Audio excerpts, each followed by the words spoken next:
Holding my two children by the hand, I rushed up our pristine Atlanta driveway, desperate to tell my husband that I had just inherited $30 million and a commercial skyscraper in New York City.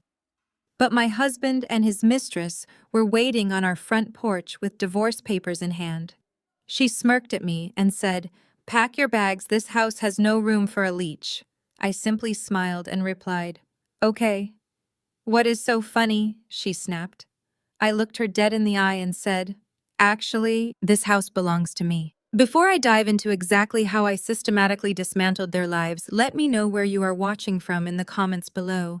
Hit the like button and subscribe if you have ever had to remind someone of your true worth when they tried to tear you down. My name is Maya. I am 34 years old, and for the last 7 years of my marriage I was treated like an absolute burden in my own home. I work as a freelance crisis management consultant, a demanding job that I handle remotely while raising our 8-year-old son Leo and our 6-year-old daughter Zuri. My husband Marcus is a high-powered executive at a major financial group here in Atlanta. He makes incredible money, and he has never missed a single opportunity to remind me of that fact. In his eyes and in the eyes of his entire family, my flexible schedule means I am nothing more than a stay-at-home mom playing on a laptop. They call me a leech behind my back, and sometimes they make sure to say it loud enough for me to hear. But that afternoon, everything was supposed to change forever. The heavy manila envelope resting inside my designer leather tote bag felt like a physical shield against all their cruelty. Just 3 days prior, I had received a shocking phone call from an elite Manhattan law firm. My Uncle Elias had passed away. Uncle Elias was the black sheep of our family, a quiet, unassuming man who lived in Harlem and kept completely to himself. Growing up, my relatives used him as a cautionary tale, warning me not to end up alone and struggling like he was. But Uncle Elias was not struggling at all. He was a phantom titan of New York real estate. He bought dilapidated properties decades ago and held onto them as the city transformed around him. Because I was the only family member who bothered to call him on his birthdays, check on his health, and send him physical photo albums of my kids, he left his entire hidden empire solely to me. I had just inherited $30 million in liquid cash and a flagship commercial office tower in the absolute center of Manhattan. I pulled our modest family SUV into our upscale subdivision, the tires humming smoothly against the freshly paved asphalt. It was a crisp autumn day in Atlanta. The kind of breathtaking afternoon where the sky is a brilliant cloudless blue and the air feels charged with endless possibility. In the back seat, Leo was explaining a highly complicated video game strategy to Zuri, who was giggling and kicking her light-up sneakers against the back of my seat. Their innocent, bubbling joy was the absolute perfect soundtrack to my soaring mood. I gripped the steering wheel tightly, my heart hammering a frantic and joyful rhythm against my ribs. For years, Marcus had rigidly controlled every single aspect of our finances.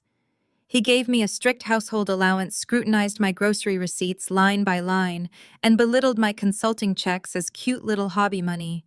Whenever I tried to stand up for myself or demand an equal partnership, his family would rush to his defense. This was especially true of his brother David and David's wife Sarah. Sarah was a ruthless and highly successful real estate broker, a white woman who constantly prided herself on bringing what she called high class and sophistication to our family gatherings.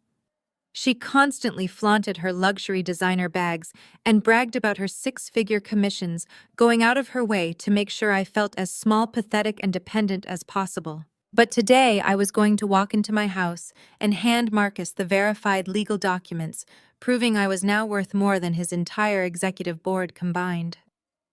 I vividly imagined the look of stunned respect that would finally wash over his handsome face. I imagined him apologizing for the years of financial control and emotional neglect. I foolishly thought this unbelievable wealth would instantly level the playing field and save our rapidly fracturing marriage. I truly believed that $30 million would finally buy me the basic human dignity I had been craving from the man I loved. I turned onto our street, the familiar row of manicured lawns and stately brick houses coming into view. I parked the car in the driveway, unbuckled my seatbelt, and let out a long, shaky breath to steady my nerves. This was it, the beautiful beginning of a brand new chapter. I hopped out of the driver's seat, the cool wind whipping my hair across my face, and opened the back doors to help Leo and Zuri out of their car seats. "Grab your backpacks, guys," I said, keeping my voice bright and steady. "Daddy is home early today and Mommy has a massive surprise for everyone." We started walking up the long, curving concrete path toward the front door. The dry autumn leaves crunched under my boots, a crisp sound that usually brought me a deep sense of comfort. But as we cleared the tall oak tree that partially blocked the view of our front porch, my footsteps began to slow. The cheerful anticipation that had been bubbling in my chest instantly evaporated, replaced by a cold and heavy dread dropping straight into the pit of my stomach. There was a vehicle parked haphazardly near the front walkway, partially blocking the path to the porch steps. It was a pristine white Range Rover with custom matte black rims. I knew that exact car intimately. It belonged to Sarah. She never visited our house during the week.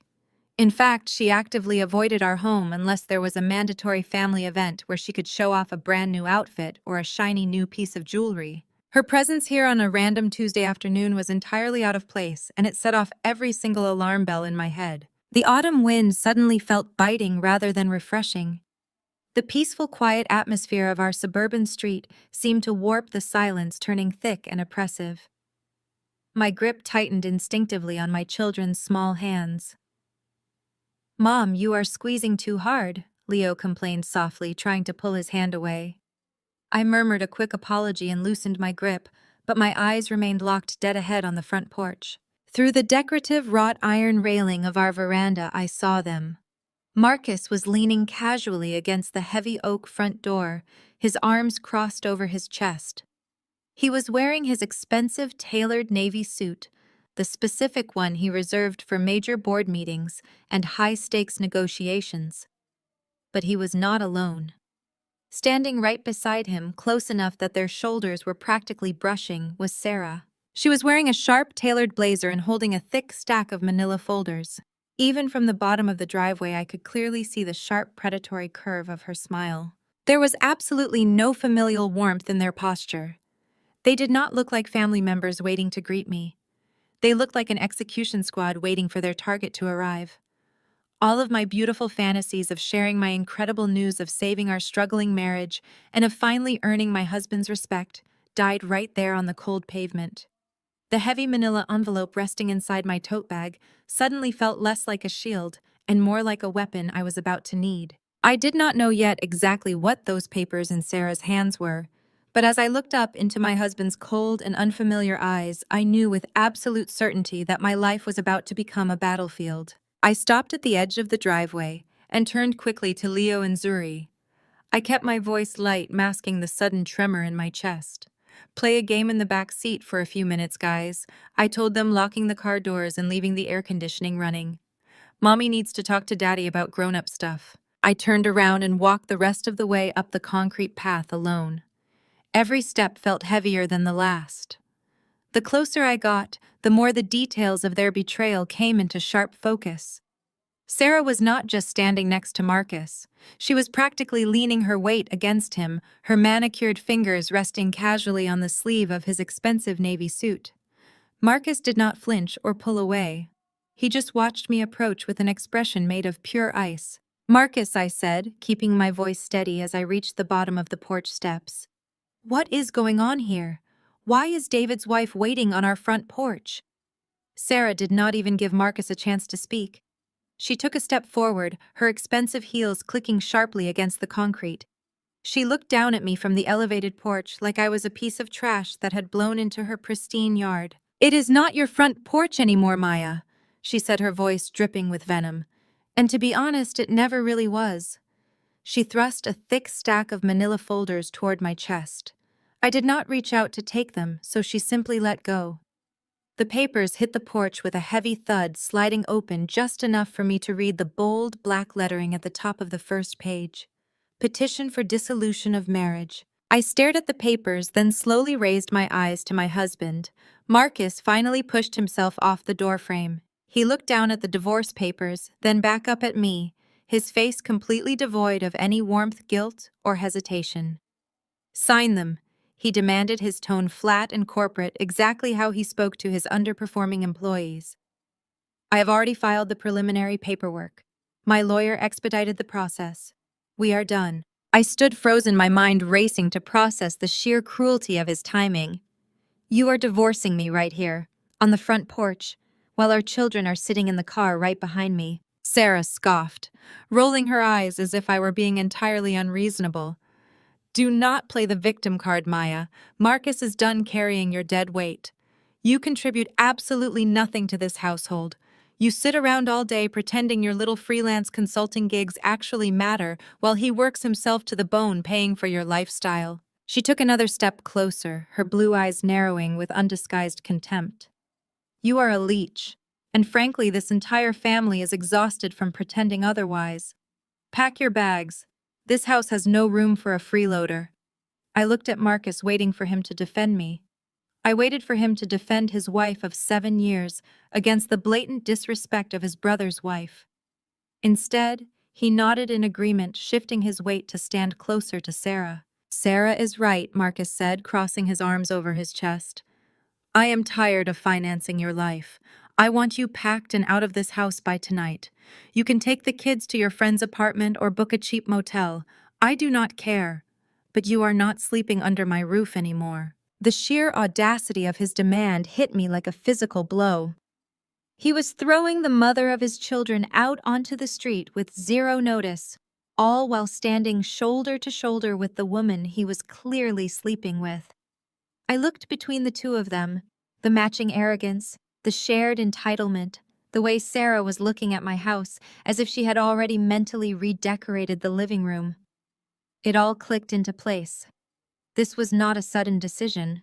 They had planned this carefully, waiting for the perfect moment to blindside me and leave me scrambling for survival. A normal person would have collapsed.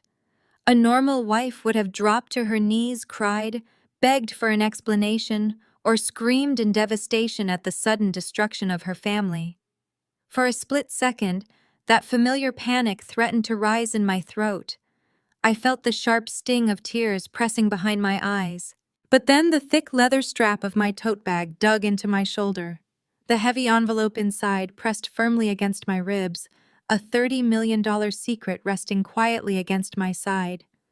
The deed to a Manhattan skyscraper sitting right next to my car keys. The panic vanished instantly. The fear evaporated, completely replaced by a cold, calculating clarity. I looked down at the divorce papers scattered across the concrete, then back up at my husband and his mistress. I did not shed a single tear. I did not raise my voice. Instead, I felt the corners of my mouth slowly curve upward. A genuine chilling smile spread across my face, creating a stark, eerie contrast to the absolute devastation they had clearly expected to see. Marcus frowned, his arrogant posture faltering for just a fraction of a second. He looked unsettled by my reaction. "What is so funny?" he snapped, his voice losing some of its corporate edge. I tilted my head, looking him dead in the eye, and let my smile grow even wider. "Okay," I said softly, my voice laced with absolute terrifying certainty. Sarah crossed her arms, glaring at me. "Okay, that is all you have to say. You are getting kicked out on the street." "You think you can kick me out?" I replied, maintaining unbroken eye contact with the man who had just thrown our vows away. "That is adorable." To truly understand the absolute joy of looking my cheating husband in the eye and watching his arrogance falter, you have to understand the suffocating reality I had been trapped in. Let me take you back to a typical morning just 2 weeks before that showdown on the porch, so you can see exactly how invisible the chains of my marriage had become. The morning sun was pouring through the expensive plantation shutters of our kitchen, hitting the pristine quartz countertops that Marcus insisted we needed to maintain our property value. I was standing at the stove, carefully flipping eggs and plating bacon for Leo and Zuri, who were upstairs getting dressed for school. The smell of freshly brewed espresso filled the air. Marcus was sitting at the head of the large mahogany dining table, fully dressed in yet another immaculate designer suit. He looked like the picture-perfect executive, the pride of his firm, the ultimate provider. but his eyes were glued to his tablet and his jaw was locked tight. Maya, he said, not bothering to look up from the glowing screen. Care to explain this transaction from yesterday afternoon? I wiped my hands on a dish towel and walked over, already feeling the familiar, exhausting knot forming in my stomach. I looked at the screen. It was a charge from our local premium grocery store for $140. I bought groceries for the house, I said, keeping my voice perfectly level. The kids needed fresh fruit for their school lunches, and I picked up the ingredients for the salmon dinner you requested for tonight. Marcus sighed heavily, tapping his manicured finger against the edge of the tablet. $140 for fruit and fish. Do you possess any concept of budgeting, or do you just swipe the card and assume money magically replenishes itself? We have discussed this. You need to be doing cost analysis before you check out. He was speaking to me the same way he would reprimand a junior analyst who had botched a quarterly report. I gripped the back of a dining chair, forcing myself to take a slow, deep breath. Marcus, they are organic berries for your children, I replied softly, conscious of the fact that Leo and Zuri could come bouncing down the stairs at any moment. I am not buying luxury items for myself, I am feeding our family. He finally looked up at his dark eyes entirely devoid of affection. You are spending my money, Maya. That is the point. I work 50 to 60 hours a week managing high-level portfolios, bringing in real wealth to sustain this lifestyle. You swipe a piece of plastic that I fund. I expect you to respect the capital I generate. If you want to throw away $100 on premium snacks, you can use your own money. I felt a sharp flare of indignation. I do use my own money, Marcus. My consulting invoices pay for Leo's private math tutor and Zuri's gymnastics lessons. I contribute to this household. Marcus let out a short, dismissive laugh that felt like a slap to the face. Write your consulting business. He used air quotes with his fingers. Maya, you answer a few emails from your laptop in between folding laundry. You do crisis management for minor companies no one has ever heard of. It is a cute hobby, and I am glad it keeps you occupied, but let us not pretend your little side hustle is carrying any actual weight around here. Your monthly checks barely cover the utility bills for a house of this size. I am the primary shareholder of this family. The financial manipulation was not new. It had started subtly during my second pregnancy, right after I decided to leave my demanding corporate agency job to work independently so I could be present for our babies. At first, Marcus framed it as taking the pressure off me. He offered to handle all the major bills, moving our joint savings into a high-yield account that only he had the administrative passwords for. He set up a household expense card for me, calling it a streamlined budgeting tool. I was too exhausted by late-night feedings and early toddler years to fight him on the logistics. By the time I realized the cage door had been locked, the key was entirely out of my reach. I was a highly educated, capable woman who successfully managed public relations disasters for regional brands, yet I was reduced to asking my husband for permission to buy a new pair of winter boots for our son. Every time I brought in a new client, Marcus would find a way to belittle the contract, ensuring I never felt truly independent. He needed me to feel small so he could feel massive. Footsteps pounded on the hardwood stairs in the hallway. Leo and Zuri burst into the kitchen, their backpacks bouncing against their shoulders, arguing over who got to sit in the chair closest to the window. Instantly, the cold, calculating executive vanished. Marcus transformed into the charismatic, doting father that the rest of Atlanta society believed him to be.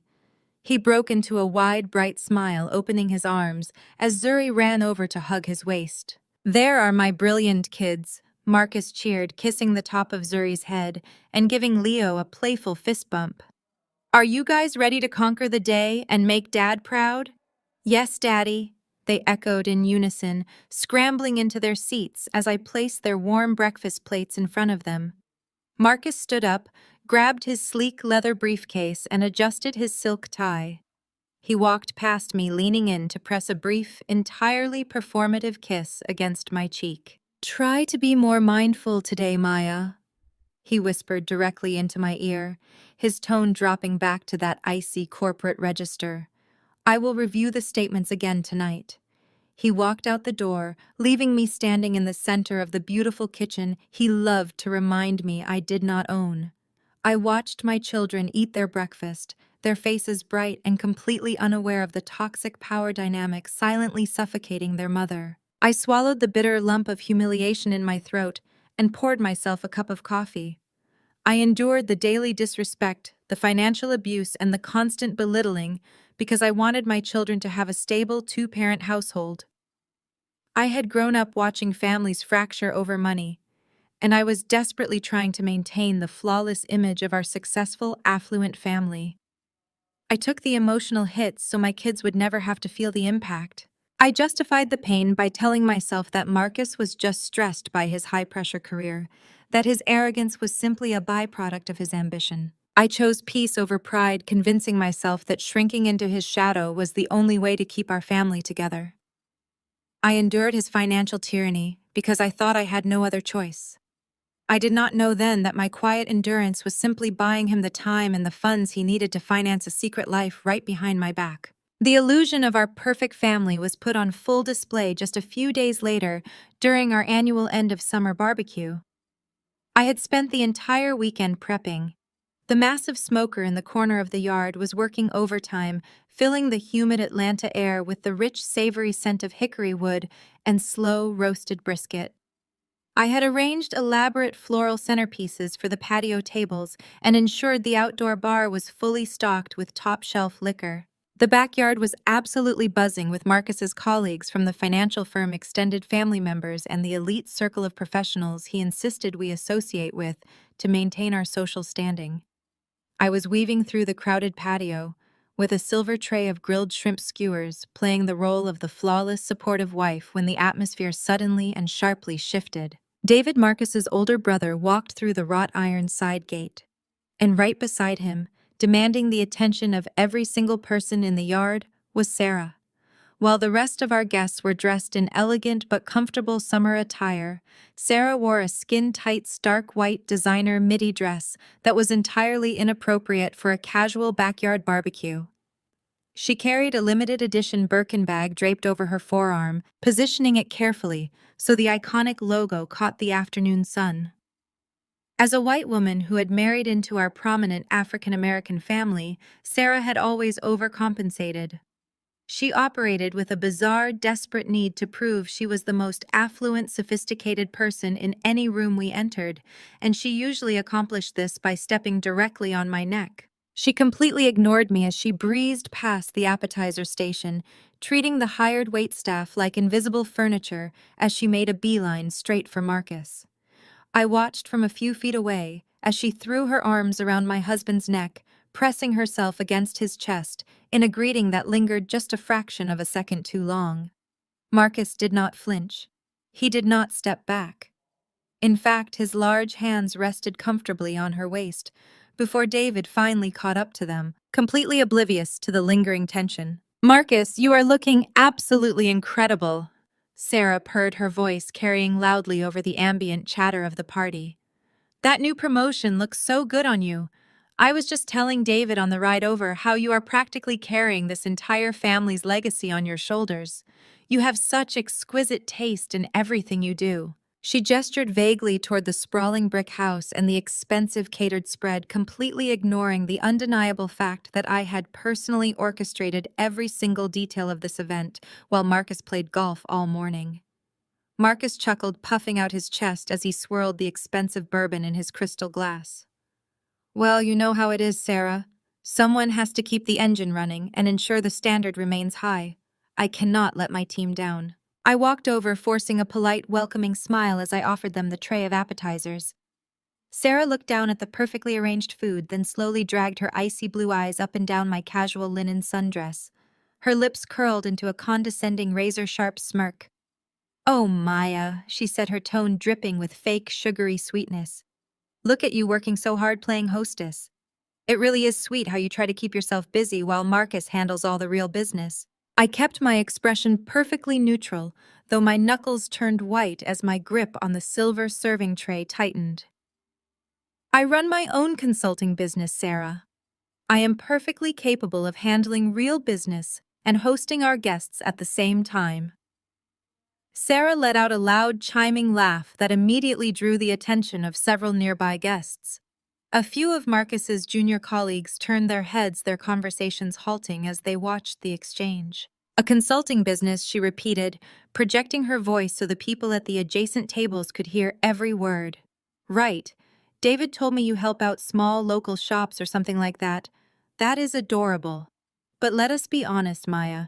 We all know who actually pays the mortgage on this massive estate. She took a slow, deliberate sip of her champagne, her eyes locking onto mine with pure malicious intent. It must be so incredibly relaxing to just wake up, play on your laptop for a few hours, and let a man like Marcus fund your entire existence. Some women really do just hit the jackpot, do they not? If Marcus were not carrying you on his back, providing this luxurious safety net, you would never even be able to step foot in a neighborhood like this. You are so lucky he is generous enough to support you. The patio grew uncomfortably quiet. The upbeat jazz music playing from the outdoor speakers suddenly seemed entirely too low. I felt the hot, prickling heat of absolute humiliation creeping up my neck and burning my cheeks. I looked directly at Marcus. I waited for him to shut her down. I waited for my husband, the man who had promised to protect and honor me, to tell his sister-in-law that she was crossing a massive, unforgivable line. I waited for him to remind her that I had sacrificed my own corporate climb, stepping back from a high-powered agency role to raise his children so he could achieve his executive status without worrying about childcare. Marcus looked at me, he looked at Sarah, and then he laughed. It was not an awkward, uncomfortable laugh meant to diffuse the tension. It was a deep, resonant chuckle of genuine agreement. "Come on now, Sarah," Marcus said, wrapping a casual arm around her shoulder while looking out at our silent guests. "Do not give away all her secrets. Maya knows she has it good here. I always tell her as long as she keeps the house looking this nice and keeps the kids out of my hair during my board meetings, I do not mind letting her swipe the credit card. Someone has to sponsor the lifestyle, right?" A few of his colleagues chuckled nervously, eager to agree with their wealthy boss. David just awkwardly scratched the back of his neck, looking down at his expensive loafers, entirely too spineless to correct his wife or his brother. I stood frozen in the center of my own backyard. The public humiliation washed over me like a bucket of freezing water, shocking my system into complete paralysis. He was validating her disrespect. He was actively participating in my degradation in front of our friends, our family, and his coworkers. He was confirming the exact toxic narrative Sarah wanted to push, that I was nothing more than a gold-digging leech who had attached herself to a successful man. In that singular, agonizing moment, the last remaining thread of my patience completely snapped. The quiet devotion and tolerance I had held onto for 7 long years evaporated into the humid Georgia air. I realized that my silence was not buying peace. My silence was simply buying them a target. Marcus did not view me as a partner. He viewed me as a dependent, a convenient prop he could mock whenever he needed to boost his own fragile ego or impress his cruel sister-in-law. I did not throw the heavy silver tray. I did not scream. I did not give them the satisfaction of the angry, emotional reaction they were clearly trying to provoke from me.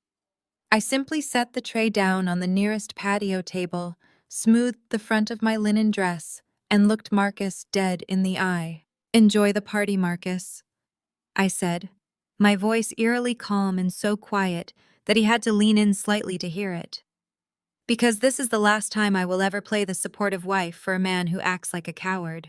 I turned on my heel and walked away, my spine perfectly straight, completely ignoring the sudden, frantic whispers that erupted behind me as I moved toward the glass patio doors.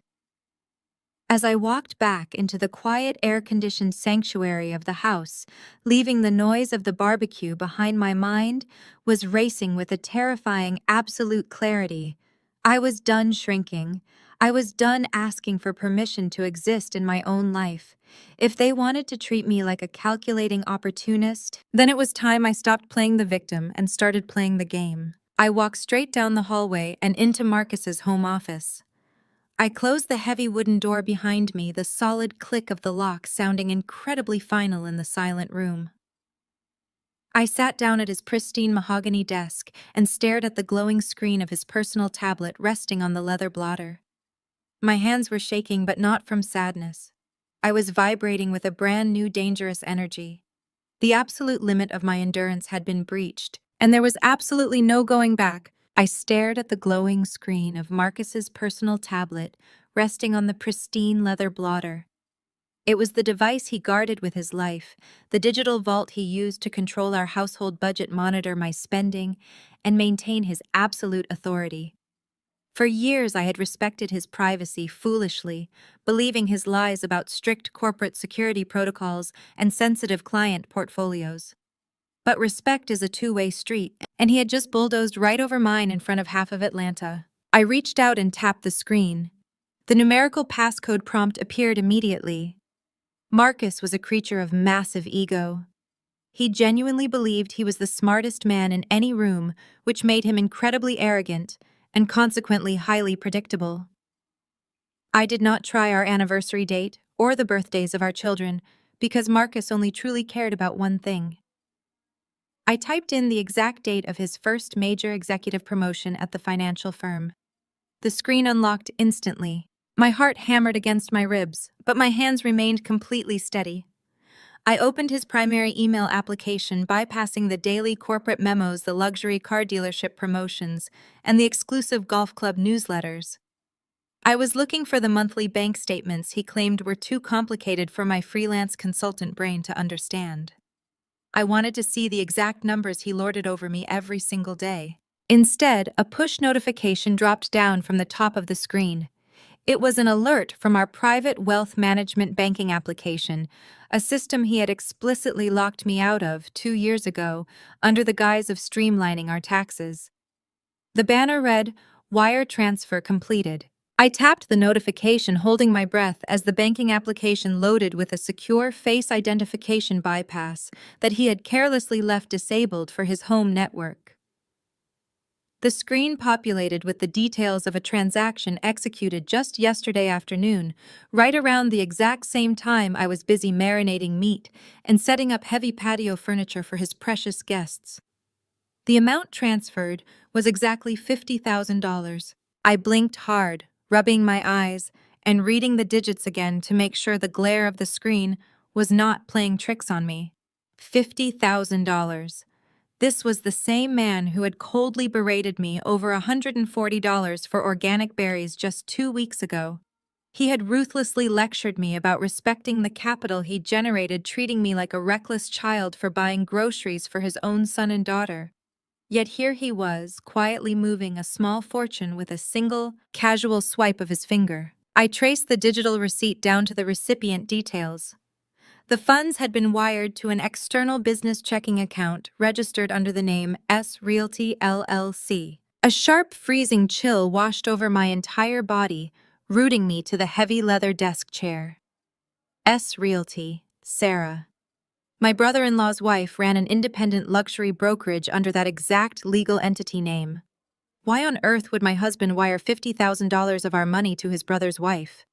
It was not a casual family loan, and considering her endless bragging about her own wealth, it certainly was not charity. $50,000 in the high-end real estate world meant only one thing. It was earnest money. It was a deposit. I needed to know where that kind of liquid cash came from. I clicked on the source account details, expecting to see the joint savings Marcus had isolated me from. But the account number did not match our savings at all.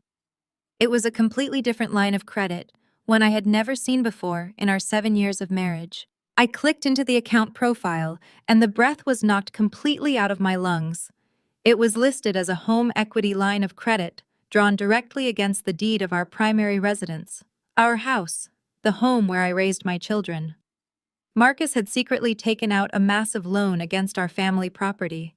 He had to have forged my signature or bribed a shady notary to bypass my legal consent entirely. He had leveraged the roof over his children's heads to extract a mountain of cash, and he was funneling that money directly to Sarah. The pieces of the puzzle started locking together with terrifying, undeniable precision. I thought back to the scene playing out on the patio right outside the window. The lingering touches, the way she pressed herself against his chest, the way he defended her blatant disrespect toward his wife.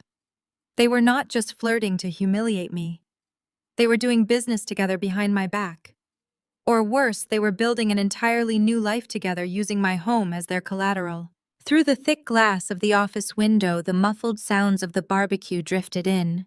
I could hear the upbeat music, the clinking of glasses, and suddenly the distinct shrill sound of Sarah's laughter cutting through the noise. She was out there gloating, parading around in her designer dress, drinking my champagne, knowing she and my husband had just stolen $50,000 from under my feet. The betrayal was so profound, so deeply calculated, that it bypassed sadness entirely and mutated straight into a cold, lethal focus. Marcus had escalated from being an emotionally abusive husband to a financial criminal. He was actively destroying my children's security to fund whatever secret project he was building with a woman who despised me. Suddenly, the heavy brass doorknob of the office rattled violently. Someone was trying to get in. "Maya, are you in there?" It was Marcus. His voice sounded muffled through the thick wood of the door, but the deep annoyance in his tone was unmistakable. He rattled the knob again, harder this time. "Open the door, Maya. People are asking where the hostess went, and it looks pathetic for you to be hiding in here pouting just because Sarah made a joke. Get out here and do your job." I quickly locked the tablet screen, erasing any trace of my digital intrusion, and placed it exactly where I had found it on the leather blotter. I stood up, taking one final grounding breath. I smoothed the non-existent wrinkles from my linen dress and rolled my shoulders back. I had walked into this home office as a humiliated, exhausted wife, but I was walking out as a woman armed with the truth. I reached forward and unlatched the lock. I pulled the heavy wooden door open, pasting a flawless, perfectly pleasant smile on my face as I met my husband's irritated gaze. I was no longer interested in crying over his betrayal or begging for his respect. I was entirely focused on finding out exactly what property he was buying with Sarah and precisely how I was going to burn it to the ground. "I am sorry, darling," I lied, my voice dripping with honey as I stepped past him into the hallway. "I just needed to grab a fresh bottle of your favorite bourbon from the reserve cabinet." The guests were running low. Marcus relaxed immediately, his inflated ego soothed by my apparent subservience. "Good girl," he grunted, adjusting his cuffs. "Make sure David gets a pour of that." For the remainder of the barbecue, I delivered the performance of a lifetime. I floated between the patio tables, clearing empty plates and laughing at terribly unfunny jokes delivered by arrogant bankers. Every time I caught sight of Sarah, I did not glare. I offered her a fresh cocktail. I watched her whisper into my husband's ear near the smoker, and I smiled from across the yard. The pain of their betrayal was a living, breathing thing clawing at my ribs, but my professional training took over. In crisis management, the first rule is to never let the opposition know you have identified the threat. You contain the narrative, control the variables, and strike only when your victory is mathematically certain. It took 7 agonizing hours for the last guest to leave and for the house to finally fall quiet. Marcus had consumed enough premium liquor to ensure a heavy, dreamless sleep. I lay rigid beside him in our king-sized bed, listening to the steady, rhythmic sound of his breathing. When the clock on the nightstand clicked to 2 in the morning, I slipped out from under the duvet. I padded silently down the hall to my small workspace, wrapping a thick cashmere cardigan around my shoulders to ward off the midnight chill. I opened my laptop, the screen casting a pale blue glow across my face. It was time to go to work. People leave digital footprints everywhere, especially people who believe they are untouchable. Marcus thought I was just a housewife with a hobby, forgetting that my actual job involved burying corporate scandals and tracking down leaked information before the press could weaponize it. I did not need his primary tablet anymore. I needed the secondary email account he set up years ago, the one he claimed was just for fantasy football leagues and spam. Gaining access was almost insultingly easy. Marcus used a variation of his fraternity initiation year for his secondary passwords. I typed it in, bypassed the generic security prompt by answering a security question about his first sports car, and hit enter. The inbox loaded. My eyes darted across the subject lines, filtering out the actual spam and focusing on a specific chain of correspondence from a title and escrow company based in Buckhead. I clicked the top email, my breath catching in my throat. It was a congratulatory message from a closing agent confirming receipt of a $50,000 wire transfer for a luxury penthouse suite at the Sovereign, one of the most exclusive high-rises in Atlanta. But it was not the real estate transaction that made my blood run cold. It was the forwarded email chain attached to the bottom of the document. I scrolled down, reading the messages exchanged between Marcus and Sarah over the past 48 hours. They were not just discussing square footage and homeowners association fees, they were discussing their future. "I cannot wait to finally have our own space," Sarah had written, complete with a sickening heart emoji. "David is driving me crazy and I am so tired of sneaking around hotels. This penthouse is going to be our perfect nest baby." Marcus had replied just hours before our barbecue. "The wire is cleared, beautiful. We close next month. Soon we will not have to hide anymore. Just let me handle the dead weight at home first. I need to make sure the post-nuptial paperwork is ironclad so she walks away with nothing." The dead weight. He was talking about me, the mother of his children. I kept scrolling, digging deeper into the archived folders. I found hotel reservations dating back 2 entire years. Weekend getaways disguised as corporate retreats. Expensive jewelry purchases shipped directly to Sarah's office. They had been sleeping together, laughing at me, and plotting my financial ruin for 24 months. My husband and his brother's wife were actively conspiring to leave their spouses and build a luxury life together using the equity from my family home. A violent wave of nausea hit me. I clamped a hand over my mouth, shoved my chair back, and ran to the adjoining guest bathroom. I dropped to my knees on the cold tile, gripping the edges of the porcelain toilet bowl as my stomach heaved. The physical reality of the betrayal was paralyzing. 2 years of lies. 2 years of sharing a bed with a man who was quietly draining our assets to build a love nest for his mistress. Hot, angry tears finally spilled over my eyelashes. I let myself cry, but only for exactly 60 seconds. I timed it by the digital clock glowing on the bathroom counter. When the minute was up, I stood up, turned on the faucet, and splashed freezing water onto my face. I stared at my reflection in the mirror. My eyes were bloodshot and my hands were still trembling, but the weakness was gone. I walked back to my laptop and began downloading everything. I exported the email chains, the bank routing numbers, the hotel receipts, and the title company documents. I created a secure encrypted folder on a hidden cloud drive, backing up every single piece of evidence. Marcus wanted to play a high-stakes game of financial ruin, but he had drastically underestimated his opponent. I closed the laptop and crept back into our master bedroom. I slipped under the covers next to the man who was actively trying to destroy me. He shifted in his sleep, his arm casually thrown across my waist. It took every ounce of willpower I possessed not to shove him off the mattress. Instead, I lay perfectly still, staring up at the dark ceiling. I would have to wake up tomorrow and make him breakfast. I would have to kiss his cheek, ask about his day, and play the role of the oblivious, obedient wife. I would have to swallow the bile in my throat every time he spoke to me. But I could do it. I would endure the gnawing, acidic pain of his betrayal because I was no longer fighting for my marriage. I was fighting for my children, my dignity, and my absolute vengeance. Marcus and Sarah thought they had already won. They thought they had secured their glamorous future. They had no idea I was quietly holding the match that would burn their entire world to ashes. I spent the next 3 days delivering an Oscar-worthy performance. I poured his coffee. I smiled at his dry corporate jokes. I kissed his cheek when he left for work. Every single gesture was calculated a temporary down payment on his ultimate destruction. But my ironclad composure shattered on a rainy Thursday morning when my cell phone vibrated on the kitchen counter. The caller ID displayed an unfamiliar Manhattan area code.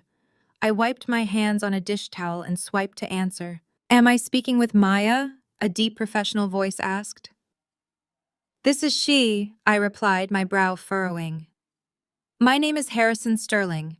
I am a senior partner at Sterling & Associates in New York. I am calling with some very difficult news regarding your uncle, Mr. Elias." I am so sorry to inform you that he passed away peacefully in his sleep late last night. The kitchen seemed to tilt. The polished quartz countertops blurred. Uncle Elias, the eccentric quiet man who lived in a modest brownstone in Harlem. When my own parents locked me out for dropping out of college to pursue my culinary and consulting dreams, Elias was the only one who called. He was the one who sent me handwritten letters telling me I had a brilliant mind. He remembered my children's birthdays. He was the only tether I had left to unconditional family love. I gripped the edge of the kitchen island, forcing myself to breathe. What happened? I managed to ask, my voice cracking. It was heart failure, Mr. Sterling explained gently. It was sudden, but he did not suffer. Maya, I need to impress upon you the urgency of the situation. I am the executor of his estate. There are pressing legal matters that require your immediate physical presence in Manhattan. Can you be on a flight by tomorrow morning? Legal matters. I assumed Elias had left behind a few personal effects, maybe some modest savings and a mountain of funeral expenses I would need to somehow cover. Of course, I told the attorney, wiping a tear from my cheek. I will book a flight right now and email you my itinerary. I hung up the phone just as Marcus strode into the kitchen. He was fastening his silver cufflinks, looking entirely too pleased with himself. He stopped when he saw my wet face, and the phone gripped tightly in my hand. What is wrong with you? He asked, sounding more inconvenienced than concerned.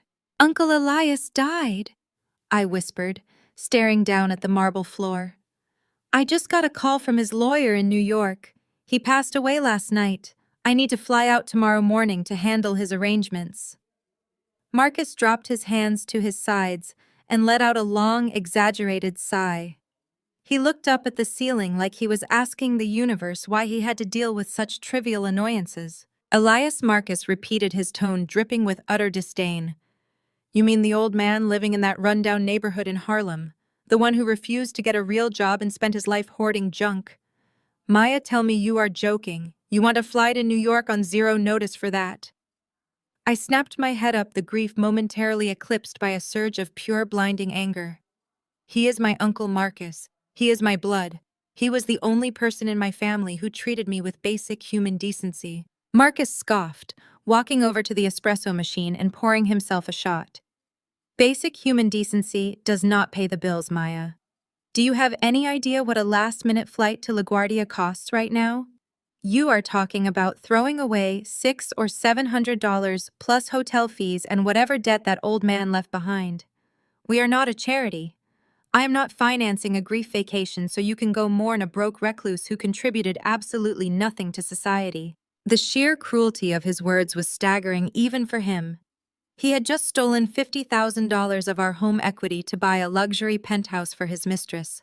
Yet he was lecturing me about the cost of a plane ticket to bury my only loving relative. I am not asking you to finance it, I stated, my voice dropping to a dangerous, icy register. I will use the money from my consulting accounts. I am going, Marcus. That is not a negotiation. Marcus slammed his espresso cup down on the counter. The sharp clatter echoed in the silent kitchen. He pointed a rigid finger at me. You listen to me. You are burning capital that belongs to this household. You want to waste your little hobby money on a funeral for a Harlem squatter. Fine. Go. But do not expect me to cover the gap when your account runs dry next month. And you better have childcare arranged, because I am not canceling my executive meetings to watch Leo and Zuri while you play the grieving niece in New York. He grabbed his briefcase and stormed out of the kitchen, the heavy front door slamming shut behind him. I stood alone in the silence, my chest heaving, the tears drying instantly on my cheeks. He wanted to talk about capital. He wanted to talk about dead weight and squandered money. He had absolutely no idea that his arrogant, dismissive attitude was sealing his own fate. I pulled out my laptop and booked the first flight to New York for the next morning. I walked upstairs to our master bedroom and pulled a small carry-on from the top shelf of the closet. As I folded my black dresses and laid them inside, my mind raced with memories of Uncle Elias. I remembered the worn leather of his favorite armchair, the smell of peppermint and old paper that always followed him. He never boasted. He never wore designer suits or drove imported cars like Marcus did. Elias wore simple tweed jackets and took the subway.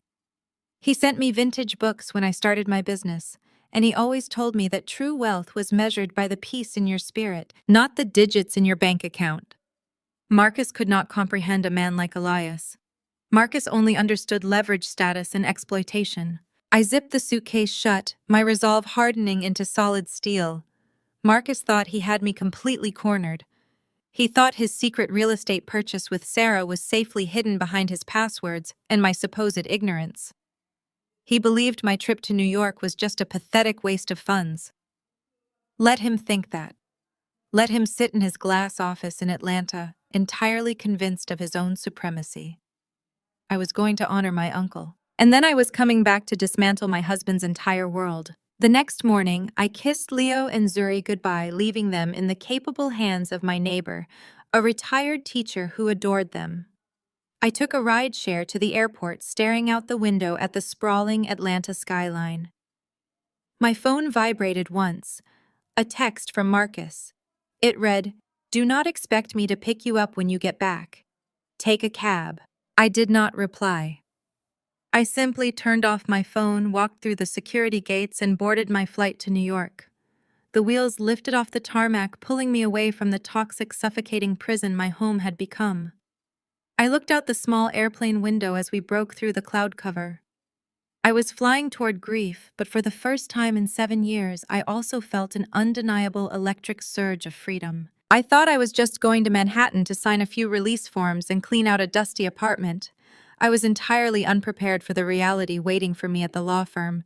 I was stepping onto a plane as an abused housewife, but I was about to land in New York as a completely different entity. The cab dropped me off on Park Avenue, right in front of a towering glass structure that screamed generational wealth. I stood on the sidewalk for a moment, looking up at the polished facade. Marcus had mocked my trip, convinced I was traveling to a dusty storefront to settle the debts of a neighborhood squatter. Instead, I walked through revolving glass doors into a lobby clad in imported Italian marble. A concierge in a tailored suit checked my identification and escorted me to a private, keycard-restricted elevator.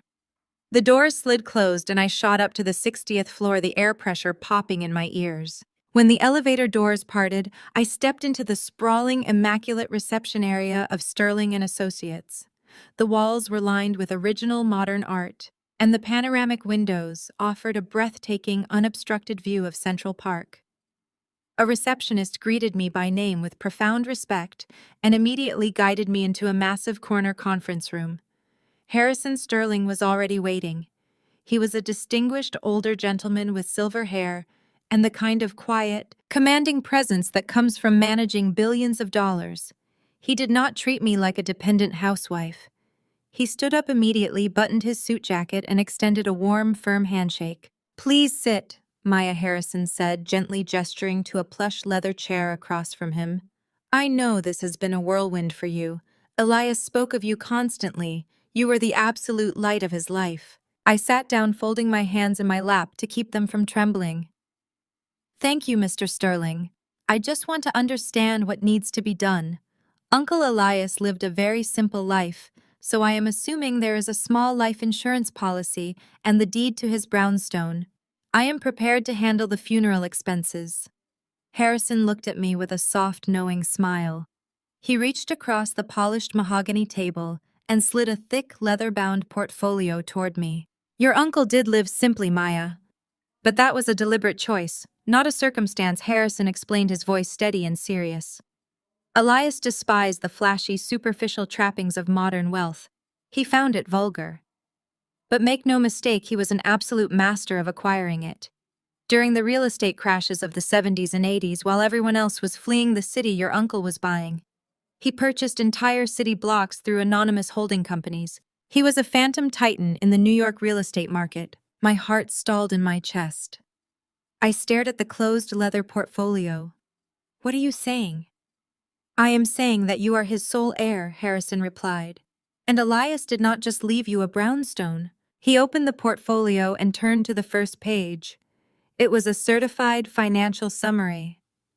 My eyes dropped to the bottom line, and the numbers swam before my vision. I blinked hard, but the digits remained exactly the same. Sitting in various high-yield offshore and domestic accounts was $30 million in liquid cash. I stopped breathing. $30 million! My mind flashed to Marcus screaming at me and our kitchen veins bulging in his neck over a $140 grocery bill. I thought of Sarah standing on my patio in her tight white dress, loudly declaring that I would never belong in a wealthy neighborhood without my husband carrying my dead weight. I was currently staring at more cash than Marcus and his entire executive board would see in their lifetimes. "Turn the page," Maya Harrison instructed quietly. I flipped the heavy parchment paper. The next section outlined a massive real estate portfolio. There were luxury residential complexes in Brooklyn and Queens, generating millions in passive rental income.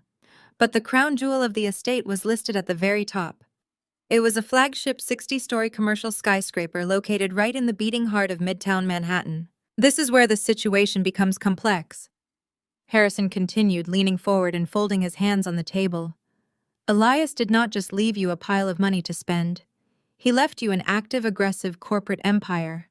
You are now the sole managing director of the Elias Trust. The board of directors is waiting for your directives. The property management firms report directly to you. This wealth comes with the massive responsibility of running an empire." Panic and adrenaline surged through my veins. "I am a crisis management consultant," I said, my voice barely above a whisper. "I fix public relations disasters. I do not know how to run a commercial real estate empire." "Elias knew exactly what you do," Harrison countered smoothly. "He chose you because he watched you build a business from your kitchen table while raising 2 children. He saw your strategic mind. He left a personal letter for you, and in it, he wrote that you have the grit of a lioness, but you have forgotten your own strength. He wanted this inheritance to remind you that you answer to no one. You have my firm at your complete disposal to handle the legal logistics, but make no mistake, you are the boss now." The sheer weight of the responsibility settled over my shoulders, heavy but incredibly grounding. I was not a victim anymore. I was a CEO. "Let us look at the tenant registry for the Midtown skyscraper," Harrison suggested, tapping a manicured finger on the 3rd page of the portfolio. "This property alone generates your highest margins. We hold the leases for some of the most lucrative corporate entities on the East Coast." I scanned the list of high-profile law firms, international tech conglomerates, and elite marketing agencies leasing our premium office space. Suddenly, my eyes locked onto a specific corporate name listed on the 42nd floor. It was the exact financial group where Marcus worked as a senior executive. His company headquarters. The place where he strutted around in his tailored suits, feeling like the king of the world. My heart began to pound a frantic, dangerous rhythm. I dragged my finger down the page, looking at the subsidiary commercial spaces leased out on the lower levels of the building.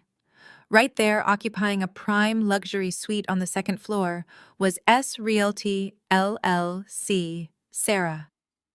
Her boutique real estate brokerage rented their office space inside my building. The air in the room felt electric. My uncle had not just left me unimaginable wealth. He had handed me the literal ground my enemies stood on. I owned the building where Marcus built his arrogant career.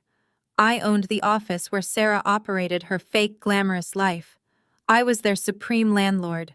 The $50,000 they stole from my children to buy their secret love nest was absolute pocket change compared to the empire I now controlled. Harrison watched my face closely, his seasoned eyes catching the sharp, undeniable shift in my demeanor.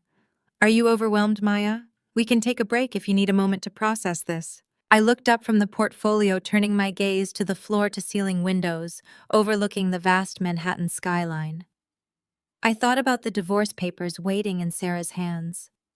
I thought about the post-nuptial agreement Marcus was undoubtedly drafting to leave me destitute. I thought about the sheer, unadulterated terror they expected me to feel.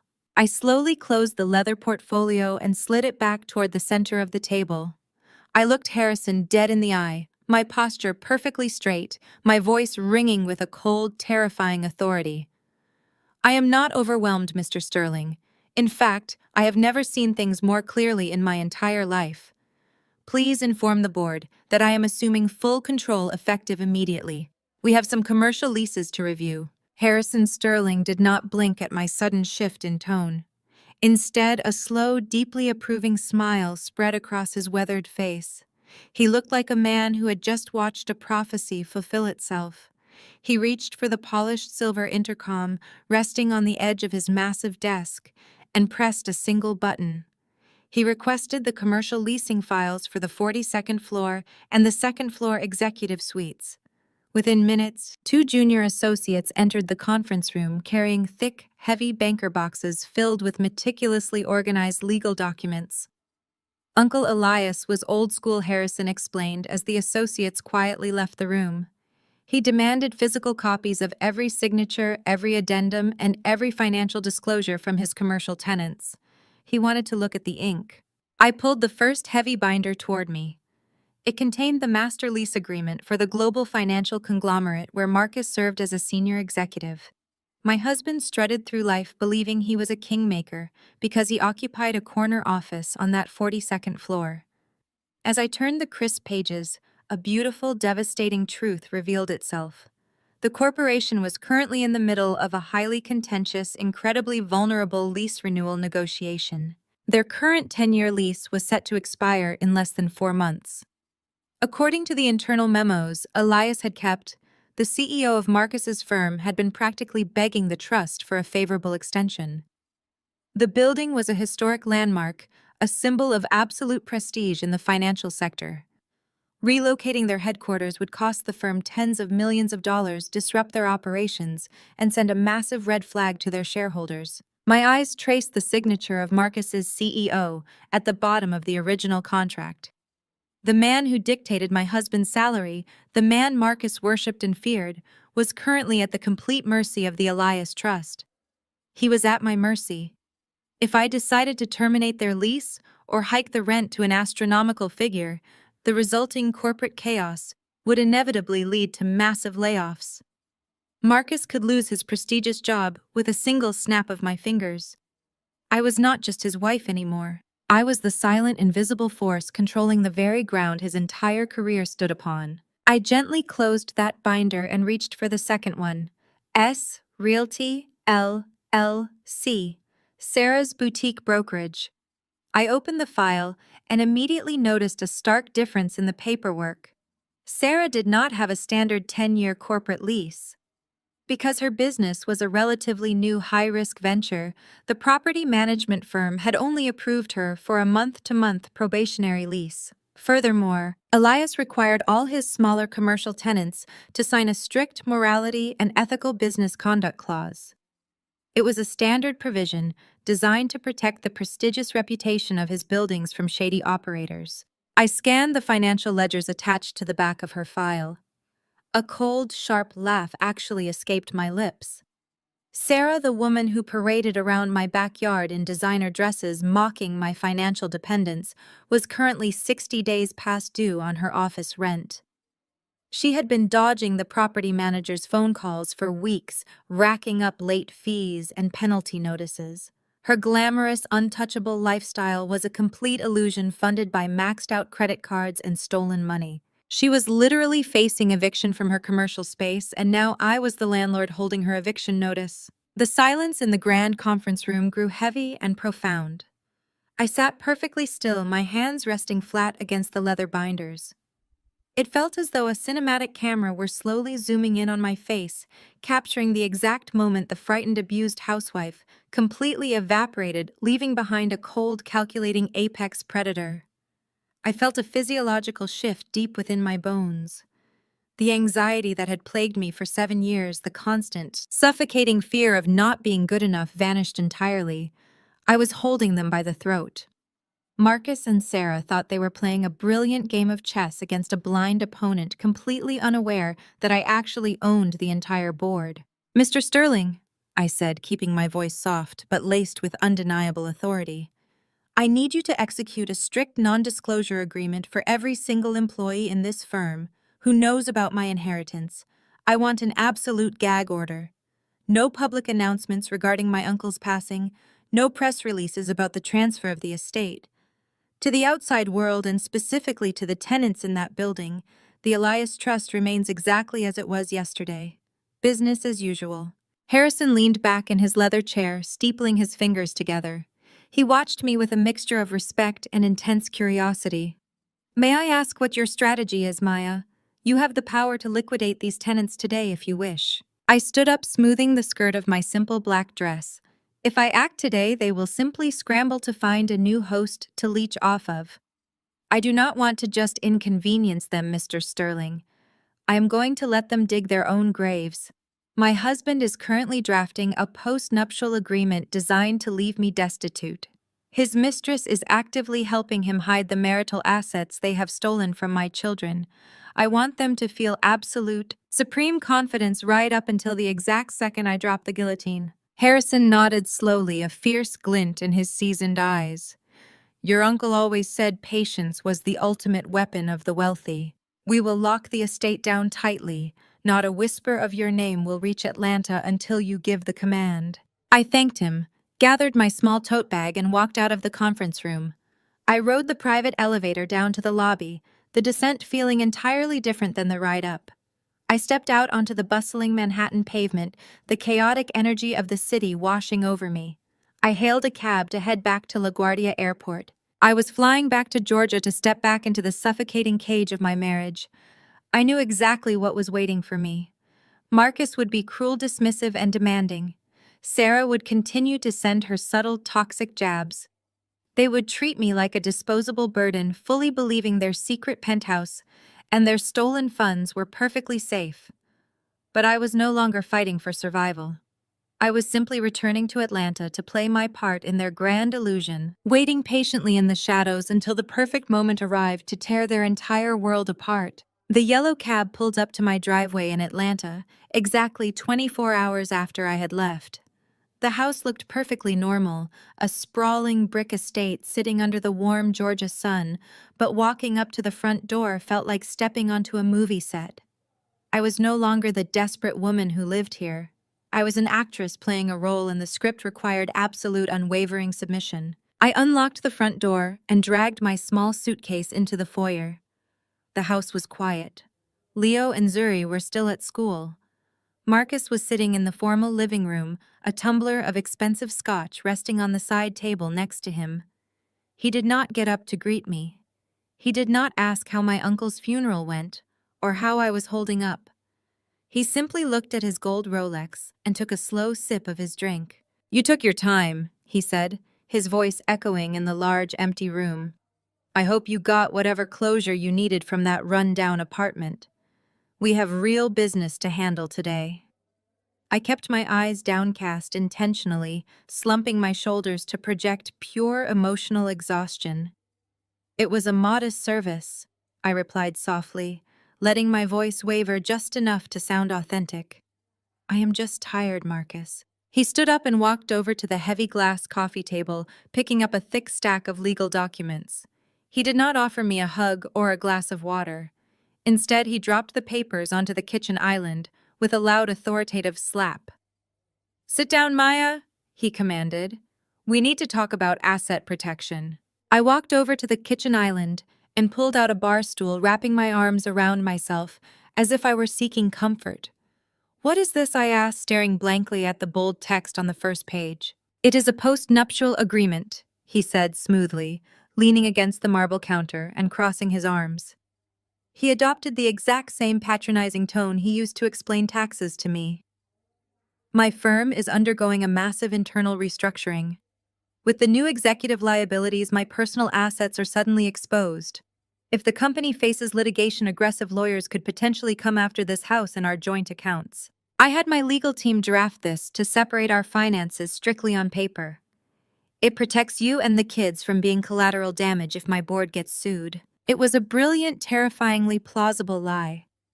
If I had been the woman I was 2 days ago, I might have believed him. I might have looked at him with profound gratitude, thinking my strong, capable husband was building a fortress to keep our family safe. But the woman sitting on that bar stool knew the absolute truth. Marcus was not protecting our family from corporate litigation. He was legally severing my rights to our marital assets so he could dump me on the street and move into a luxury penthouse with his brother's wife. "You want to separate our finances?" I asked, widening my eyes to feign anxiety. "Marcus, I barely make enough from my consulting to cover basic expenses. If you cut me off, how am I supposed to manage?" He let out a short, patronizing sigh and reached out to pat my hand. It was the physical equivalent of a participation trophy. "Do not panic, Maya. Nothing changes in our day-to-day lives. I will still pay the mortgage. I will still fund the household account. This is just a piece of paper for the government. It simply states that whatever assets or debts I acquire in my name belong solely to me, and whatever you acquire belongs to you. It is a corporate shield. That is all." I looked down at the document, tracing the edge of the paper with my fingertip. He was deliberately trying to lock me out of the equity of our home and absolve me of any claim to his future wealth, completely unaware that his future wealth was entirely dependent on my mercy. "I am just so overwhelmed with Uncle Elias passing," I whispered, looking up at him with manufactured tears shining in my eyes. "Legal documents scare me, Marcus. Can I just read it over tonight before I sign anything?" Marcus rolled his eyes, clearly annoyed by the delay, but his massive ego interpreted my hesitation as simple female incompetence. "Fine," he snapped, turning away to grab his briefcase. "Read it tonight, but I need your signature by tomorrow morning. My lawyers are waiting, and I do not have time to hold your hand through standard corporate procedure." The moment his car pulled out of the driveway, the frightened housewife act instantly evaporated. I grabbed the post-nuptial agreement, marched straight into my home office, and locked the door. I scanned every single page of his lawyer's draft and emailed the encrypted file directly to Harrison Sterling in New York. Within an hour, Harrison and his team of elite corporate sharks had dissected Marcus's pathetic trap. The document was ruthlessly designed to leave me with absolutely nothing. But Harrison pointed out a fatal flaw in Marcus's strategy. Because Marcus was trying to rush this through without raising my suspicions, he had used a standard boilerplate legal template for several of the asset forfeiture clauses. "We are going to rewrite page 7 and page 9, Harrison told me over the phone, his voice vibrating with professional glee. "We will keep the exact same font, the same margins, and the same legal jargon. But we are going to alter the phrasing regarding financial liability and undisclosed debts." Over the next 3 hours, we meticulously crafted the ultimate poison pill. We inserted a brilliantly disguised clause stating that any debts secretly acquired against the primary marital residence would be the sole non-dischargeable responsibility of the party who initiated the loan. We also added a morality and fraud stipulation buried deep within the legal definitions of asset separation. It essentially stated that if either party concealed significant financial transactions or engaged in the diversion of marital funds for non-marital purposes, they automatically forfeited their right to contest any property solely owned by the other spouse. It was a legal masterpiece. If Marcus signed it, he would be legally binding himself to the entire $50,000 debt he had stolen from our home equity, while simultaneously waiving any future right to lay claim to the $30 million empire I had just inherited. I printed the altered pages on my home office printer, carefully aligning them with the rest of the stack so they looked completely untouched. I bound them with the same heavy metal staple Marcus's lawyer had used. The next morning, the trap was set. Marcus was running late. He was frantically adjusting his tie in the hallway mirror, cursing at his phone because he was about to miss a morning conference call. This was the exact moment of vulnerability I had anticipated. Arrogant men never read the fine print when they think they have already won the game. I walked into the hallway holding the thick stack of papers and a black ink pen. I kept my posture meek and my voice trembling just enough to sell the illusion. "I read it, Marcus," I said softly, holding the documents out to him. "I still do not understand all the legal words, but I trust you. If you say this keeps the kids safe, then I believe you." He snatched the papers from my hands with a triumphant, greedy smirk. He did not flip to page 7. He did not verify the clauses on page 9. He simply flipped straight to the back signature page, entirely consumed by his own brilliant deception. He pulled a gold fountain pen from his breast pocket and scrawled his authoritative signature across the bottom line. I took the pen from his hand and signed my name right next to his, finalizing the most devastating legal contract of his entire life. There, Marcus said, tapping the papers against the console table to straighten them before shoving them into his leather briefcase. See, that was not so hard. You worry too much, Maya. Let the men handle the heavy lifting. He leaned in, kissed my forehead with cold, clinical precision, and hurried out the front door. I stood in the silent foyer watching his luxury car speed down the street through the glass sidelights. The sheer intoxicating thrill of victory rushed through my veins. He thought he had just secured his wealthy, glamorous future with Sarah. He thought he had just legally discarded his deadweight wife. He had absolutely no idea that he had just signed his own financial death warrant and handed me the executioner's axe. The silent battle of wits was over and I had won. Now, it was time to systematically destroy the ground he walked on. The heavy mahogany front door clicked shut. I stood in the silent foyer listening to the roar of his luxury car engine fade down the street. The moment the sound vanished completely, I pulled my phone from my pocket and dialed a direct line to New York. Harrison Sterling answered on the first ring, his professional tone sharp and ready for instruction. I walked into the expansive living room, running my hand along the back of the custom leather sofa Marcus so proudly claimed as his own. We need to establish a corporate entity immediately, I told the attorney. I want a shell company buried under layers of anonymity so deep that no forensic accountant in Georgia could ever trace it back to me. Use an address in Delaware or Wyoming. Make it impenetrable. Harrison chuckled, the sound rich with anticipation. Consider the ink already drying, Maya.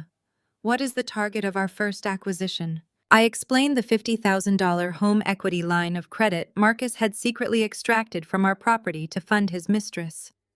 I gave Harrison the name of the local bank. Marcus used a mid-sized regional lender that the Elias Trust probably dwarfed in daily operational cash. I do not just want to pay off his illicit loan, I clarified, my voice echoing slightly against the high ceilings. I want to purchase the actual debt. I want my new company to buy the primary mortgage and the secondary equity line from his bank. I want to own the note on this house. Harrison understood the assignment perfectly.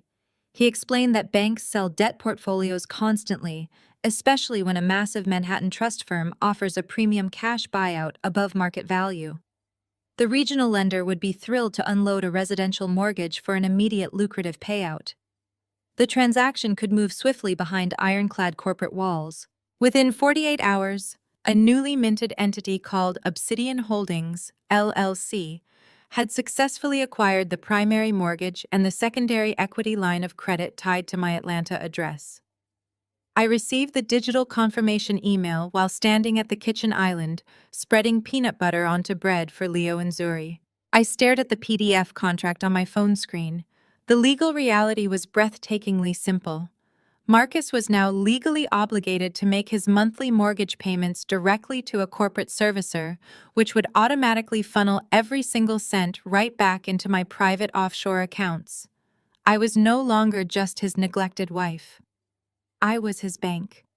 If he missed a single payment, which he inevitably would once his career and his secret penthouse imploded, I had the absolute legal authority to foreclose on him and seize the property. That evening, Marcus returned home radiating an almost unbearable level of arrogance. He tossed his briefcase onto the counter and loosened his silk tie, walking around the house with the swagger of an undisputed conqueror. He poured himself a glass of expensive bourbon, completely oblivious to the fact that the ground beneath his expensive Italian shoes no longer belonged to him. Make sure the landscaping crew trims the hedges near the pool this weekend, he ordered, pointing his glass toward the backyard. I noticed some overgrowth yesterday. We need to maintain the property value. This house is my biggest asset. Maya and I expect you to manage its upkeep properly since you are home all day with nothing else to do. I turned to face him, wiping my hands on a kitchen towel. A warm, perfectly agreeable smile spread across my face. Of course, Marcus. I will make sure your asset is beautifully maintained. He took a sip of his scotch, looking around the room with intense pride. You have to understand how leverage works in the real world, he lectured, swirling the amber liquid in his glass. I carry the financial weight so you can enjoy the security of these walls. Every brick here represents my capital, my hard work, and my corporate standing. I expect gratitude for that. I nodded obediently, playing the compliant, dependent wife to absolute perfection.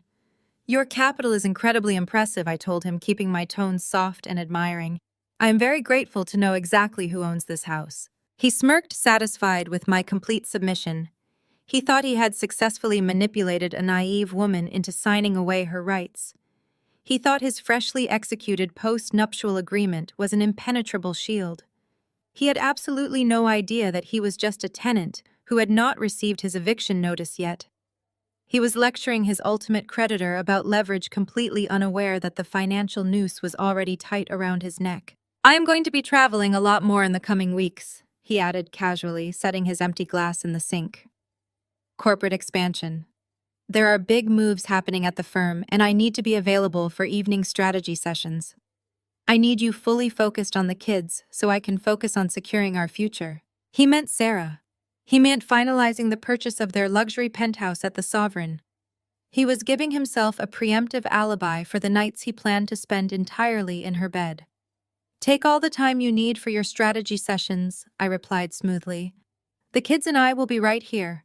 You just focus on closing your deals. He walked upstairs to shower, whistling a cheerful tune, entirely convinced of his own untouchable supremacy.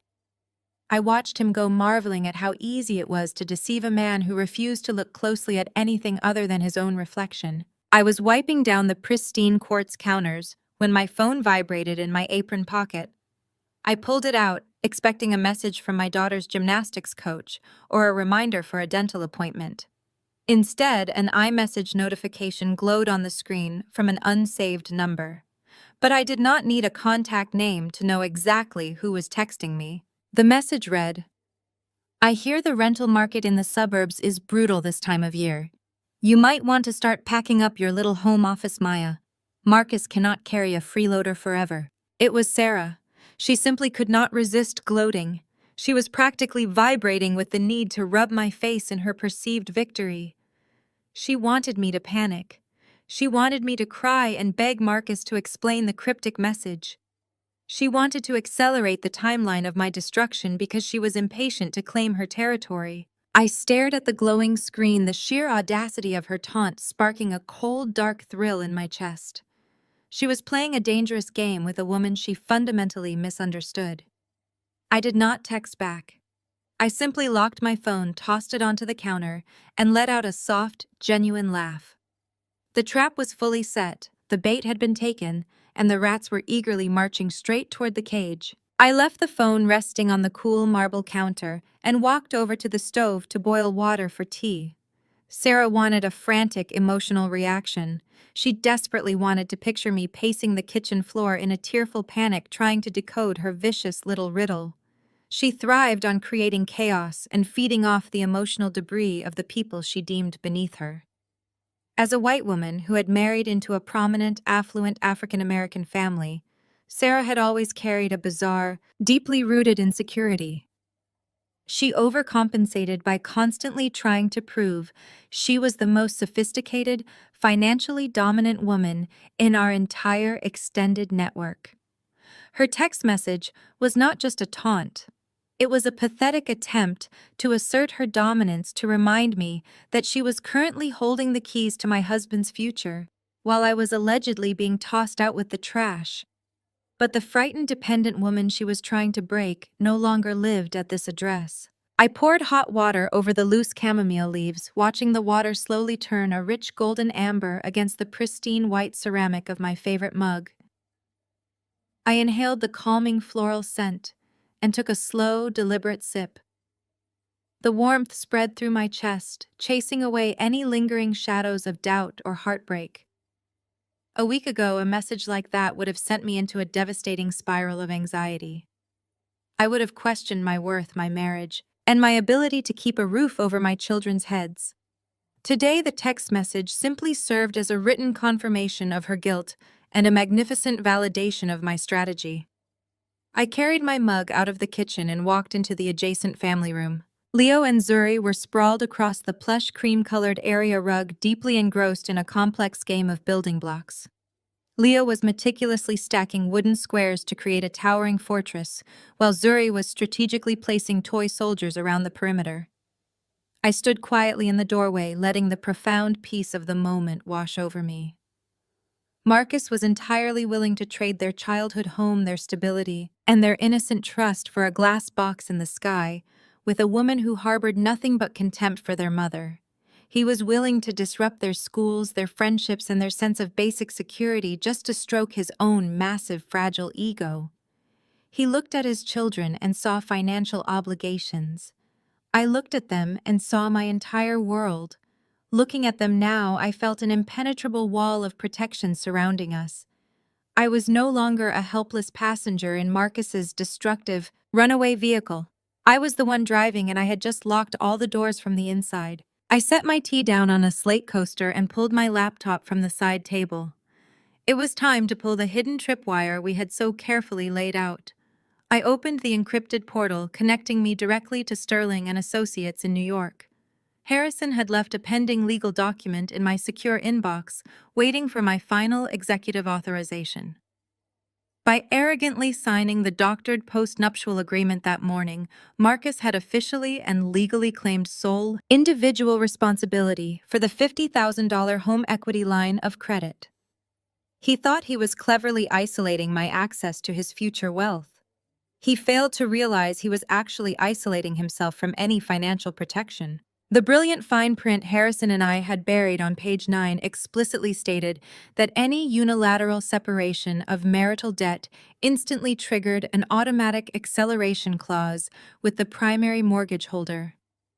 Since my shell company, Obsidian Holdings, LLC, now owned that specific debt portfolio outright, the creditor had the absolute legal right to demand the immediate full repayment of the loan balance due to a fundamental change in the borrower's asset structure. Marcus had just drained his available liquid cash to pay Sarah's earnest money for their luxury penthouse. He was financially overextended, relying heavily on his next quarterly corporate bonus to keep his head above water. A sudden, legally binding demand for $50,000 in cash, plus immediate penalty fees, would absolutely paralyze his cash flow. If he failed to produce the funds within 48 hours of the official notice, Obsidian Holdings would possess the legal grounds to initiate a rapid foreclosure on his primary asset, effectively seizing the house he loved to brag about. I opened a new message window and began typing a brief, clear directive to Harrison. The ink is dry on the post-nuptial agreement. Marcus has successfully isolated his liabilities just as we planned. Please trigger the acceleration clause on the equity line of credit immediately. Issue the default and demand notice directly to his private office at the financial firm tomorrow morning. Do not send it to the house. Let the corporate mailroom sign for it and let it sit right on his mahogany desk where his colleagues can see the certified bank seals. Sending the notice directly to his corporate headquarters was a highly calculated move. Marcus built his entire identity around being the smartest, most untouchable executive on the 42nd floor. Having a massive financial default notice delivered to his sanctuary of power would shatter his pristine professional facade. He would be forced to open a foreclosure threat while sitting in the very building that I secretly owned. The poetic justice of the location was almost too delicious to ignore. I hit send. The screen flashed a bright green confirmation checkmark signaling that the legal machinery was now in motion. There was no reversing the process. I closed the laptop, picked up my tea, and took another slow sip, leaning back against the comfortable cushions of the sofa. Right at that moment, Zuri laughed loudly as she rolled a wooden ball across the rug, sending Leo's meticulously built block tower crashing down into a pile of scattered pieces. I smiled, watching the colorful wooden blocks spread across the floor without a single ounce of regret. Rebuilding always requires a little bit of strategic destruction first. The invisible ironclad noose I had carefully woven around my husband's neck was finally pulled tight. All I had to do now was attend my brother-in-law's birthday dinner and wait for Marcus to confidently step right off the ledge. The private dining room at one of Buckhead's most exclusive steakhouses was suffocatingly opulent. Heavy velvet curtains framed the floor-to-ceiling windows, and a massive crystal chandelier cast a warm golden glow over the long mahogany table. We were gathered to celebrate David turning 38, but within 5 minutes of arriving, it became abundantly clear that the evening was actually a dedicated showcase for Marcus and Sarah to flaunt their perceived superiority. I sat quietly beside my husband wearing a simple but elegant navy silk dress, playing my part to absolute perfection. Marcus was in his element. He held court at the center of the table, loudly ordering $1,000 bottles of imported red wine and waving away the sommelier with the casual arrogance of a man who believed his bank account was entirely limitless. Across from us sat David, a genuinely decent but tragically oblivious man, and Sarah, who was practically vibrating with toxic, nervous energy. Sarah had chosen to wear a slinky metallic silver gown that caught the chandelier light every time she moved. She spent the first course making sure every single guest at the table knew exactly how much her diamond tennis bracelet cost. But the real performance began just as the waiters cleared our appetizer plates. Marcus stood up, tapping his silver fork against his crystal wine glass to command the attention of the entire room. The chatter died down instantly. He smoothed the front of his tailored suit jacket and looked down at his older brother with a magnanimous, overly practiced smile. "David, we have been through a lot together." Marcus projected his voice so even the waitstaff lingering by the door could hear him. "You have always been a solid brother, a good husband to Sarah, and a steady guy. But you know me. I do not do standard birthday cards.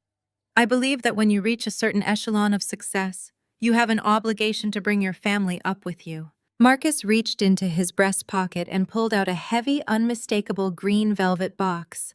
He slid it across the polished mahogany table. David looked genuinely shocked as he popped the lid open. Inside sat a gleaming, brand-new Rolex Daytona. Several guests actually gasped. It was a watch that easily retailed for over $30,000, the kind of status symbol that required waiting lists and deep corporate connections. David was speechless, staring at the watch as if it might bite him. "Marcus," he stammered, his face flushing. "This is too much. I cannot accept this. It is insane." "Nonsense," Marcus boomed, waving his hand dismissively. "I had a phenomenal quarter at the firm. The portfolio returns were massive. Wear it with pride, David. Consider it a testament to the kind of capital our family is capable of generating." I kept my hands neatly folded in my lap, maintaining a pleasant, totally serene smile. My husband was handing out $30,000 watches to feed his own God complex, blissfully unaware that he had funded this grand gesture with a line of credit that was currently imploding. He was playing a billionaire philanthropist while sitting on a mountain of debt that I now legally owned. The irony was so rich and intoxicating that I almost wanted to applaud him. Sarah, however, refused to let Marcus hold the spotlight for more than 5 minutes. The moment David secured the heavy gold watch around his wrist, she leaned forward, resting her elbows on the table and clasping her hands together. "Speaking of massive success," Sarah announced, her sharp voice piercing through the lingering murmurs of the guests, "I have a little celebration of my own to share tonight. S Realty just closed on a breathtaking new property this afternoon. I did not want to steal David's thunder, but I officially secured a luxury penthouse at the Sovereign." A chorus of impressed congratulations erupted around the table. The Sovereign was legendary in Atlanta, an architectural masterpiece reserved exclusively for the ultra-wealthy. I looked directly at Marcus. He caught my eye and offered a tight congratulatory nod toward his sister-in-law, completely hiding the fact that they had just purchased their secret love nest using the equity stolen from my children's home. "It is a massive milestone," Sarah continued, tossing her blonde hair over her shoulder and looking pointedly in my direction. "The penthouse has private elevator access, floor-to-ceiling skyline views, and a custom marble kitchen. It just goes to show what happens when a woman actually applies herself and builds her own empire, instead of waiting for a man to hand her an allowance." The tension at the table spiked instantly. The air grew thick and uncomfortable as several family members shifted in their seats, acutely aware of the blatant, targeted insult. Everyone in that room knew I worked from home. Everyone knew Marcus controlled our finances. Sarah was not just bragging. She was publicly loading a shotgun and aiming it directly at my chest. "You know I just have so much respect for the modern economy." Sarah pressed on her icy blue eyes locked onto mine with vicious intent. In today's world, a successful man needs a true partner. He needs an equal. He needs a woman who understands real estate profit margins and corporate grind. I look at these women who just sit at home doing a little bit of laundry, answering a few casual emails, and draining their husband's resources, and I honestly just feel pity. She took a slow sip of her red wine, never breaking eye contact. It must be exhausting for a man to carry a dead weight around his neck. Sarah concluded, her voice dripping with fake sympathy. A woman who does not generate real capital is nothing but a heavy burden. A leech, really. It takes a very patient man to tolerate a wife who offers zero return on investment. The silence that followed was deafening. David looked down at his plate, thoroughly embarrassed but too spineless to stop his wife from verbally attacking his sister-in-law. I turned my head slightly to look at Marcus. My husband, the man who had vowed to protect me, was actually swirling his wine and chuckling softly under his breath. He was enjoying the show. He was actively encouraging his mistress to publicly humiliate his wife. They wanted me to snap. They wanted me to burst into tears, throw my napkin on the table, and run out of the restaurant in a fit of hysterical, defeated embarrassment. They wanted to prove to the entire room that I was emotionally unstable and entirely unworthy of Marcus's greatness. Instead, I reached forward and picked up my crystal water goblet. The ice clinked softly against the glass.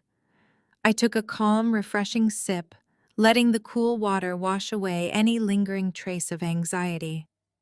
I placed the glass back onto the white linen tablecloth with absolute precision. I looked at the gleaming Rolex on David's wrist, then at the arrogant smirk on Marcus's face, and finally at Sarah's triumphant, venomous eyes.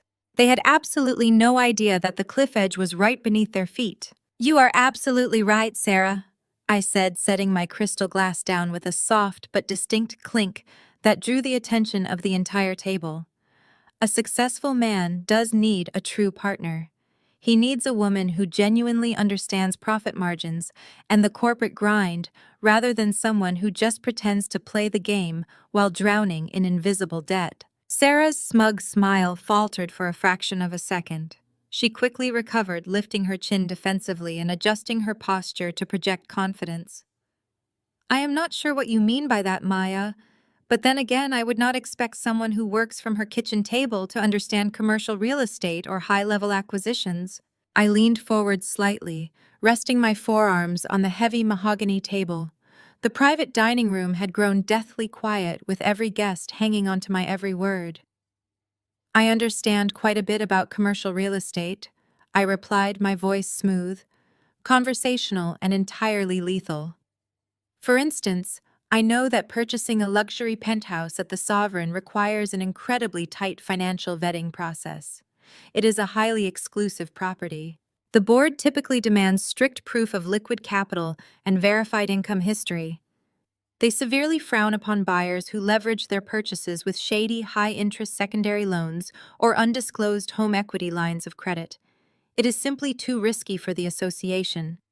A sudden acceleration clause from a primary creditor could leave a buyer completely paralyzed, facing rapid foreclosure and total asset liquidation before they even have the chance to move their designer furniture in. The color rapidly drained from Sarah's face. The metallic silver of her gown suddenly looked harsh and unforgiving against her pale skin.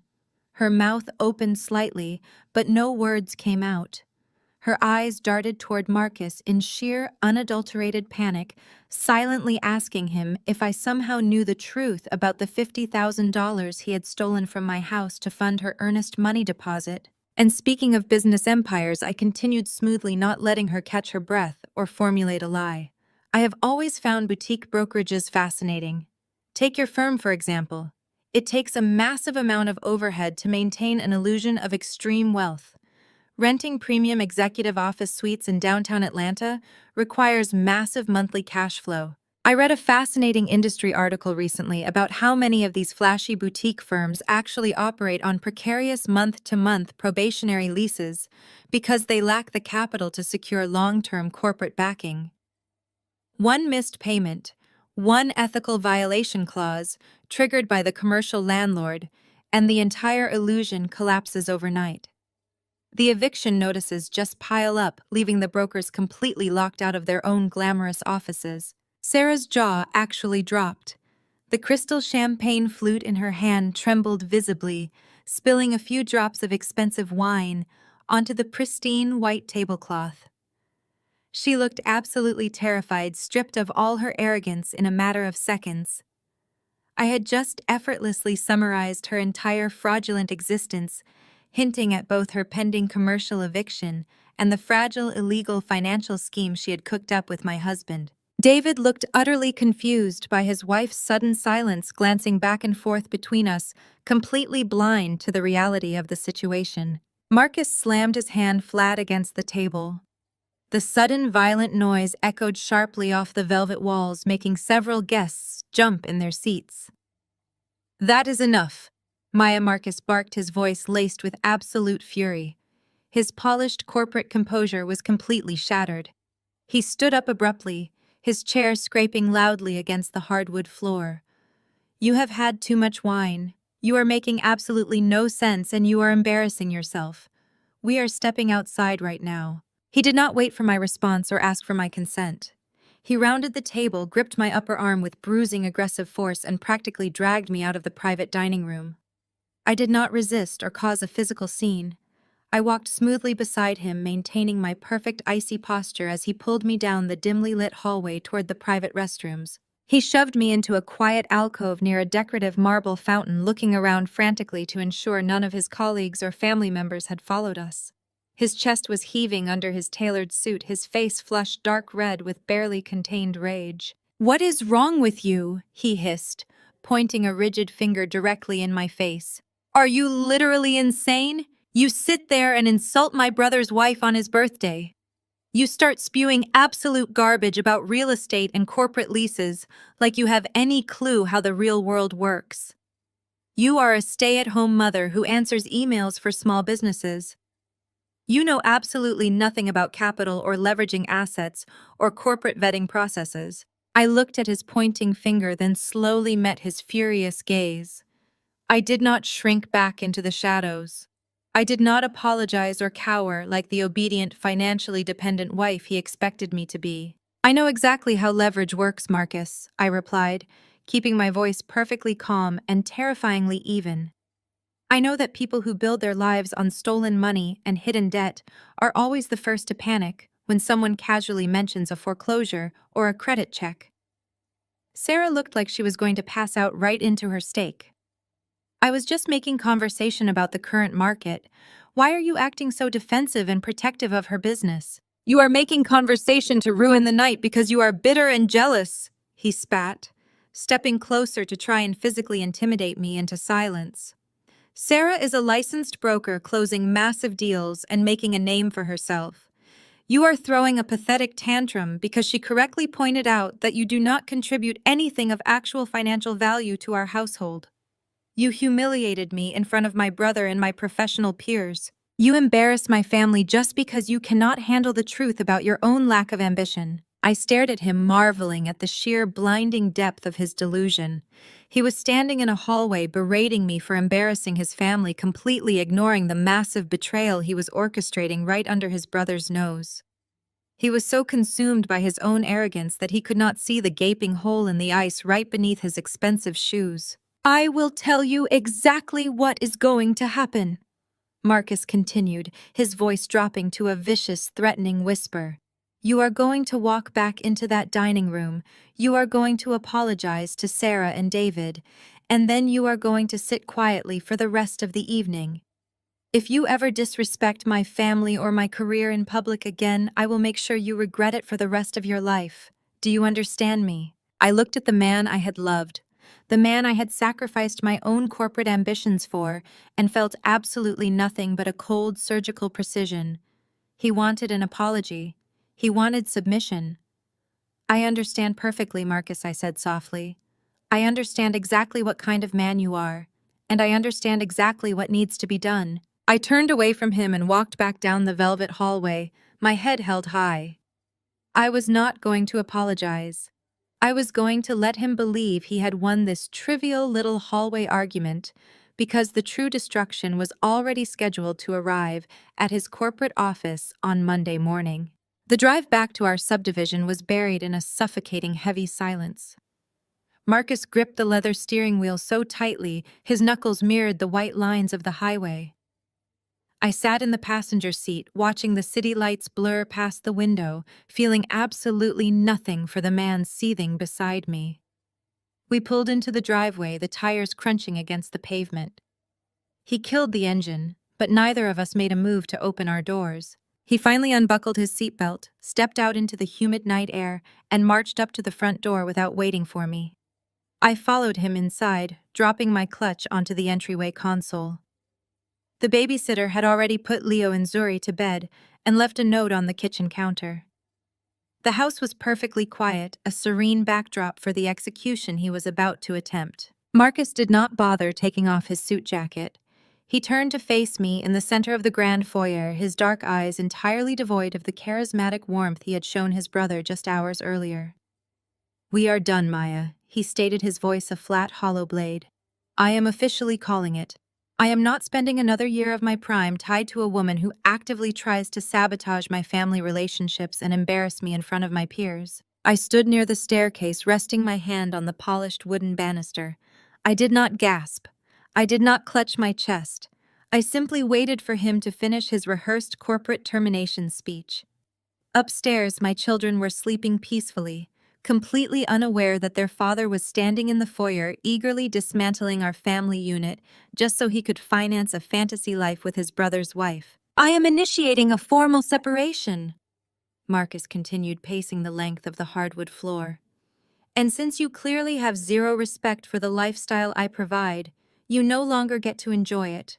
You have exactly 3 days to pack your belongings and vacate these premises.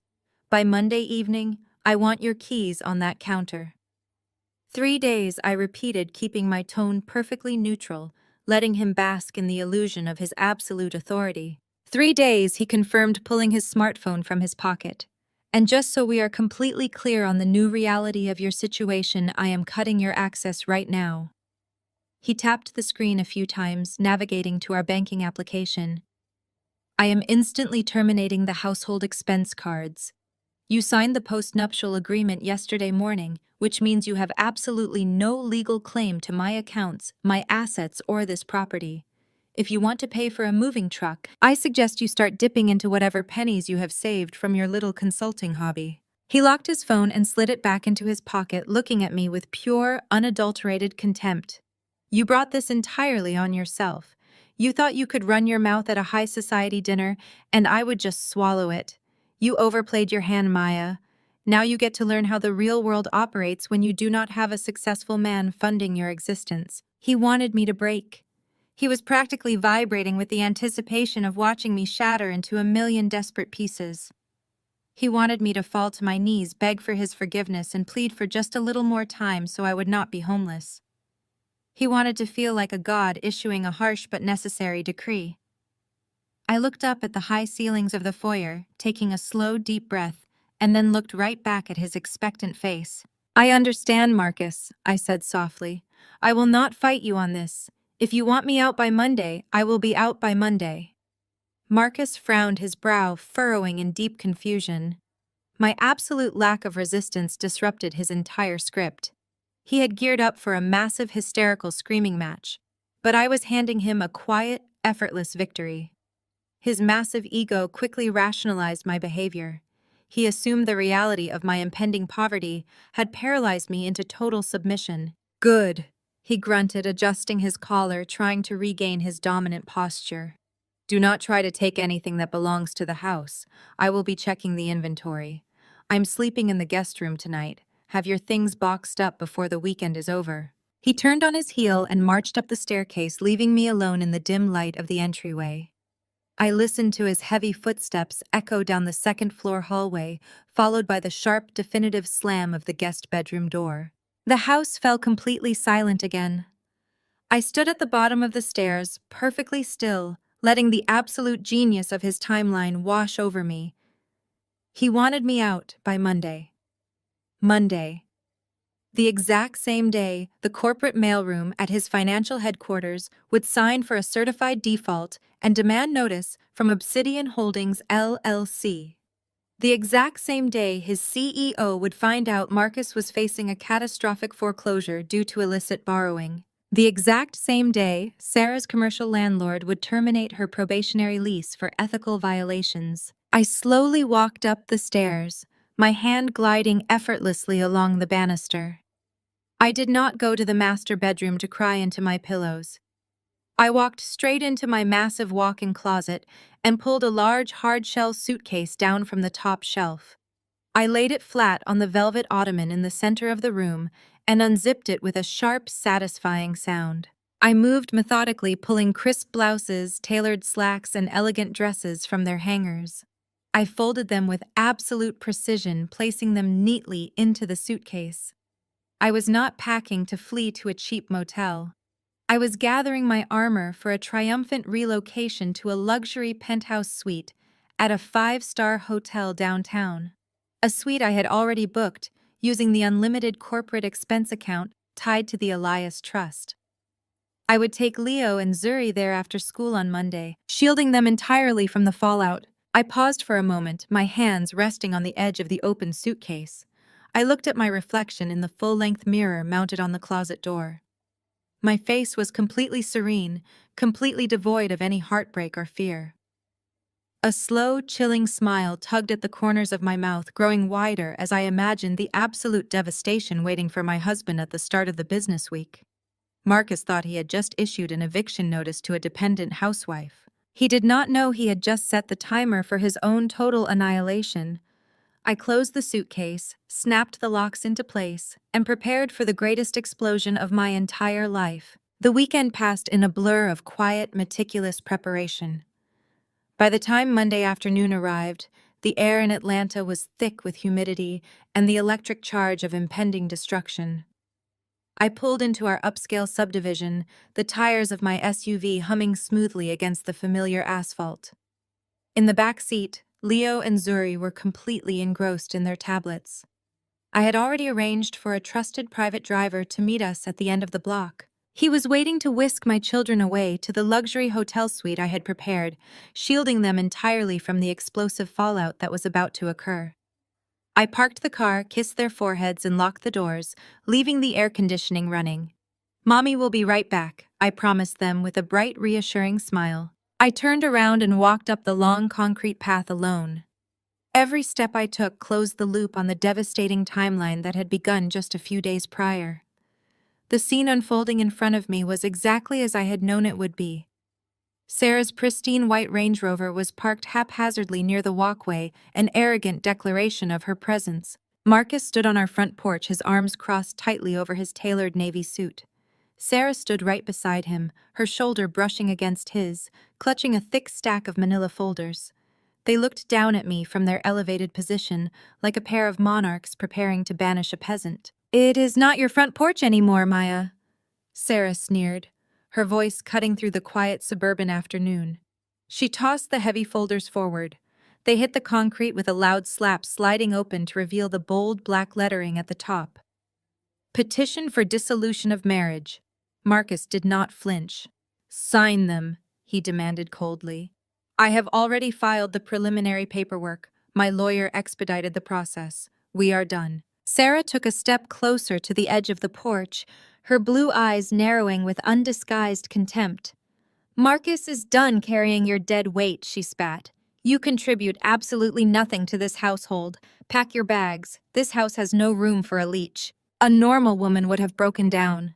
She would have dropped to her knees on the hard concrete and begged the man she loved to explain his sudden cruelty. But I simply looked at the scattered divorce papers, then back up at my husband and his mistress. I felt a profound, radiant warmth blooming in the center of my chest. The corners of my mouth slowly curved upward. "Okay," I said softly. Marcus frowned, his arrogant posture faltering for a fraction of a second. The absolute lack of panic in my voice disrupted his entire script. What is so funny? He snapped, his tone losing its corporate edge and bleeding into genuine frustration. I threw my head back and let out a bright, echoing laugh. It was a sound of pure, unadulterated joy that startled the birds in the nearby oak tree. I laughed because the sheer arrogance of their timing was going to make their downfall so much sweeter. Actually, I said, tilting my head and locking eyes with my husband, this house belongs to me. Sarah scoffed loudly, rolling her eyes. Are you having a psychotic break, Maya? You do not own anything. Marcus made sure of that when you signed the post-nuptial agreement on Friday. You are literally homeless. I did not get the chance to reply. The smooth, heavy purr of a high-performance engine suddenly interrupted the tense silence of the neighborhood. A sleek, midnight black Maybach glided up to the curb, parking directly behind Sarah's obnoxious SUV. The tinted doors swung open in perfect unison. 3 individuals stepped out onto the pavement.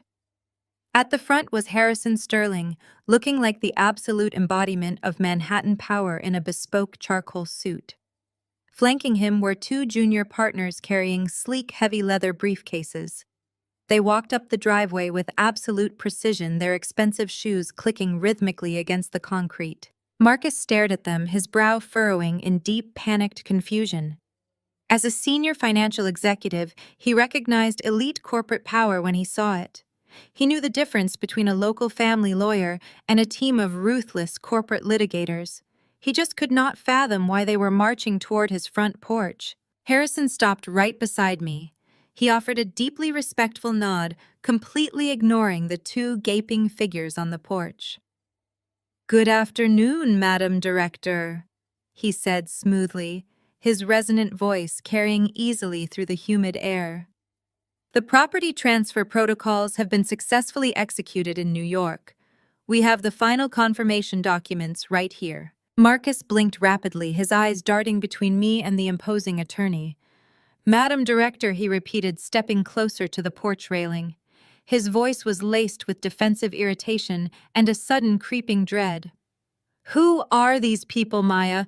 If you hired cheap divorce lawyers to try and contest my post-nuptial agreement, you are wasting your time. I already told you I am cutting you off." I stopped smiling. The warmth drained from my face, replaced by a cold, surgical precision. I stepped over the scattered divorce papers and walked right up to the base of the porch stairs. "I did not hire divorce lawyers, Marcus," I said, my voice ringing with undeniable authority. "I brought my corporate acquisitions team. Because as it turns out, we have some very pressing landlord and tenant issues to discuss." Sarah let out a sharp, nervous breath. Marcus gripped the wooden porch railing, his knuckles turning white. The absolute certainty in my tone had finally pierced through his massive ego. The trap had officially snapped shut, and I was about to show them exactly what happened when you pushed a woman into a corner and forgot to check if she was holding a loaded gun. Harrison stepped forward, opening his sleek leather briefcase with a sharp, satisfying click. He retrieved a thick stack of documents bound in a heavy black folder and handed it directly to me. I took it, feeling the immense weight of their absolute destruction resting comfortably in my palms. "What is this?" Marcus demanded, his voice cracking slightly as his corporate bravado began to fracture. "I told you you get nothing." "You are holding a notice of immediate foreclosure," I said, tossing the black folder onto the porch right next to his pathetic divorce papers. "It was issued by Obsidian Holdings, LLC. That is the corporate entity that just purchased the primary mortgage and the $50,000 home equity line of credit you secretly took out against this property." Marcus stepped back as if the folder had suddenly burst into flames. "How do you know about that?" he whispered, all the color draining from his handsome face. "I know you forged my signature to leverage the roof over your children's heads," I replied, taking a slow, deliberate step up onto the first porch stair. "And I know you did it to pay the earnest money on a luxury penthouse for your brother's wife. But here is the truly brilliant part, Marcus. When you arrogantly signed that post-nuptial agreement on Friday morning, you legally separated our assets. That action triggered an automatic acceleration clause on your hidden debt. You defaulted on the loan the exact moment the ink dried. Sarah lunged forward, her silver dress flashing harshly in the afternoon sun. "That does not matter," she shrieked, her composed superior facade completely shattering into 100 jagged pieces. "Marcus already signed a quitclaim deed transferring this property to S Realty to settle his debts with my company. You cannot foreclose on a house I already own." I turned my gaze to her, my expression entirely devoid of pity or hesitation.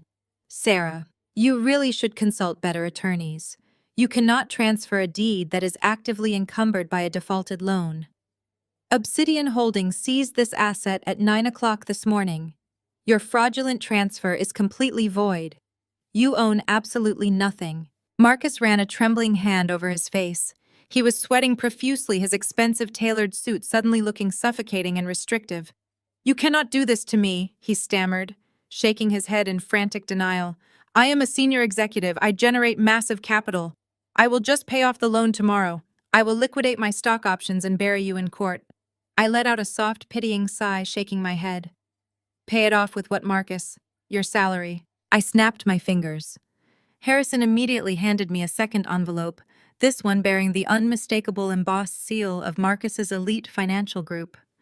I held it up so the afternoon sun caught the gold lettering of his corporate logo. "You see, Marcus, when I assumed control of the Elias Trust and took ownership of the Midtown Manhattan skyscraper your firm leases, I decided to conduct a thorough audit of my commercial tenants." I explained smoothly, ascending the final steps to stand squarely on the porch. "I discovered a very interesting discrepancy. You did not just forge my signature for that $50,000. You manipulated a corporate client escrow account to temporarily bridge the gap for Sarah's penthouse deposit while your personal funds cleared. A classic, desperate, incredibly sloppy embezzlement." Marcus physically swayed, grabbing the wooden porch column to keep himself upright. His dark eyes were wide with pure, unadulterated terror. He opened his mouth to speak, but only a dry, raspy wheeze came out. "I forwarded that information to your CEO yesterday. I continued stepping toe-to-toe with the man who had tormented and financially abused me for 7 years. They intercepted you at the door this morning, did they not? Oh, wait, you took the day off to serve me divorce papers. Well, check your phone, Marcus." The board of directors convened an emergency meeting at noon. "You have been terminated for gross financial misconduct. They are freezing your corporate assets and preparing to file criminal charges with the authorities." Marcus yanked his smartphone from his pocket with frantic, jerky movements, the screen illuminated with dozens of missed calls from his legal department and frantic text messages from his former colleagues. A guttural choking sound escaped his throat as his entire reality, his wealth, his status, and his untouchable reputation disintegrated right before his eyes. He dropped the phone. It hit the concrete porch and cracked the shattered screen mirroring his ruined life. Sarah backed away from him, her eyes darting wildly toward her white Range Rover parked in the driveway. She was preparing to flee, eager to abandon the sinking ship she had gleefully helped drill holes into. "Not so fast, Sarah," I called out, my voice stopping her dead in her tracks. "Did you really think I forgot about you?" She spun around, her face pale and twisted with raw panic. "I had nothing to do with his corporate accounts," she stammered defensively, holding her hands up as if to ward off a physical blow. "I am just a real estate broker. I did not force him to take that money." "You are a fraud," I corrected her, my tone razor-sharp and merciless. "You operate your flashy little boutique brokerage out of an executive suite on the second floor of my building, a suite you are currently 60 days behind on rent for." Sarah gasped, taking another stumbling step backward, as the horrific realization finally struck her. She looked at Harrison, then back at me, the arrogance completely wiped from her features. Uncle Elias required all commercial tenants to adhere to a strict morality and ethical business conduct clause. I recited, quoting the master lease agreement perfectly. Conspiring to defraud a spouse, facilitating forged property documents, and accepting embezzled corporate funds are massive violations of that clause. I officially terminated your month-to-month probationary lease at 10 o'clock this morning. Building security has already changed the locks on your office doors and impounded your computers pending a massive fraud investigation. Sarah let out a high, panicked wail, She grabbed her designer Birkin bag and clutched it against her chest like a desperate shield. "You cannot do this. My client files are in there. My business will be ruined. I will lose my license." "Your business was an illusion," I stated flatly, crossing my arms and looking down at the scattered divorce papers at my feet. "And the illusion is over. You wanted to build a glamorous life by stealing from my children.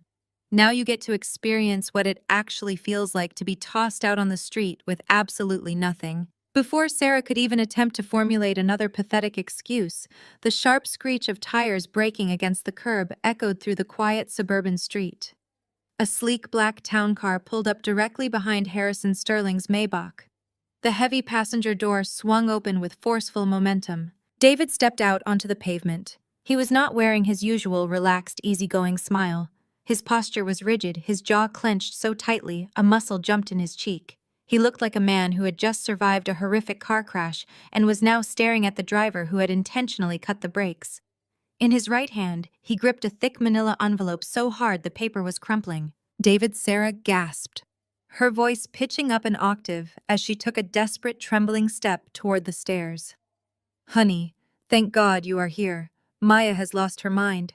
She is trying to ruin my business and Marcus is under attack." "Do not say my name!" David roared, his voice cracking like a whip across the lawn. "Do not even look at me." Sarah froze, shrinking back against the brick column of the porch. Marcus swallowed hard, looking at his older brother with the terrified, wide eyes of a cornered animal. David marched straight up the concrete walkway, completely ignoring the team of lawyers standing in the driveway. He walked right up the porch steps, stopping mere inches from the two people who had betrayed him, in the most unimaginable way. He did not yell again. When he spoke, his voice was a low, lethal whisper that carried far more devastation than any shout ever could. "I received a very interesting delivery to my office a few hours ago," David said, staring directly at his brother. A courier dropped off a sealed package containing 2 years' worth of hotel receipts, text message transcripts, and photographs. "I spent my entire lunch break reading exactly how my brother and my wife have been laughing at me behind my back." With a sudden violent motion, David slammed the thick envelope directly against Marcus's chest. The seal burst open. High-resolution photographs, printed email chains, and credit card statements scattered across the porch, fluttering down to mix perfectly with the foreclosure notices and the meaningless divorce papers. "David, I can explain." Marcus stammered, his corporate vocabulary completely failing him as he stared at the photographic evidence of his affair materializing around his feet. "Explain what?" Marcus. David spat back, his voice shaking with profound disgust. "Explain how you slept with my wife in the same hotels we use for family vacations. Explain how you stole money from your own children to buy a penthouse so you two could play house. You are a coward, and you are no longer my brother." David turned his piercing gaze to Sarah. Her hands were covering her mouth, silent tears of genuine panic streaming down her face, ruining her perfect makeup. "My lawyer is filing the divorce petition as we speak," David told her, his tone stripped of any remaining affection. "I have already frozen our joint accounts and contacted the building manager at our condo. Your access codes have been disabled. You can retrieve your designer clothes when my attorney says you can. Until then, do not dare contact me." David did not wait for her response. He turned his back on his ruined marriage and his traitorous brother, offering me a single respectful nod before walking straight back to his waiting car. The door slammed shut, and the vehicle sped away, leaving an absolute suffocating silence in its wake. I stood on the porch looking down at the two miserable figures standing amidst the scattered paper debris of their shattered lives. The afternoon sun cast long, condemning shadows across the concrete. In the span of a single afternoon, Marcus had lost his prestigious executive career, his luxurious home, his financial stability, and the only family member who had ever genuinely respected him. Sarah had lost her business, her fake social standing, and her marriage. They had absolutely nothing left. No money, no leverage, and nowhere to hide. The absolute, unmitigated humiliation etched onto their pale faces was the exact masterpiece of justice I had meticulously painted, and the picture was finally complete. Time moves with incredible, brutal speed when you are no longer carrying dead weight.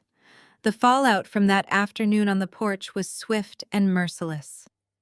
The corporate audit at Marcus's former financial group uncovered a massive trail of embezzled funds, falsified escrow accounts, and wire fraud. I did not even have to step foot inside the courtroom to watch him trade his immaculate tailored navy suits for a standard-issue state prison uniform. His arrogant, untouchable smirk was entirely gone as the judge handed down a severe multi-year sentence for grand larceny and corporate fraud. He lost his wealth, his freedom, and every ounce of his precious pride. Sarah met an equally devastating reality. The State Real Estate Commission launched a rapid investigation into her fraudulent business practices and the illegal manipulation of property deeds. She was permanently stripped of her brokerage license and buried under a mountain of financial penalties. David finalized a ruthless divorce, leaving her with absolutely nothing. The woman who once bragged about luxury penthouses ended up renting a tiny, dilapidated studio apartment on the absolute outskirts of the city, completely exiled from the high society circles she once worshipped. As for me, my children and I left that toxic chapter far behind. We traded the suffocating humidity of the Atlanta suburbs for the vibrant electric energy of New York City. I am currently standing in the executive corner office on the 60th floor of my flagship Midtown Manhattan skyscraper. The floor-to-ceiling windows offer a breathtaking, unobstructed view of Central Park below. I am wearing a sharp, custom-tailored emerald green suit, the fabric perfectly complementing the undeniable power humming in the room. I look down at the heavy mahogany desk in front of me. Resting on the pristine leather blotter is the final charter for the Elias Empowerment Initiative. It is a massive grant program specifically designed to provide elite legal counsel, emergency housing, and immediate capital for women who are trapped in financially abusive marriages. Women who were told they had no options. Women who were financially suffocated and made to feel small by men who weaponized their bank accounts. I pick up a solid gold fountain pen, press the nib to the thick parchment paper, and sign my name with a bold, sweeping flourish. With that single signature, I authorize a $10 million injection into the fund, ensuring that thousands of women will find the exact same freedom I did. I place the pen down and walk slowly toward the glass windows, looking out over the sprawling, magnificent empire that I now command. Then I turn my head slowly and look directly into the camera lens. My posture is completely relaxed, my spirit is profoundly at peace, and my voice rings with absolute lethal certainty. They loved to call me a leech. They thought they could bury me under their arrogance and their stolen money. But they forgot one very crucial detail about the things you try to bury in the dark.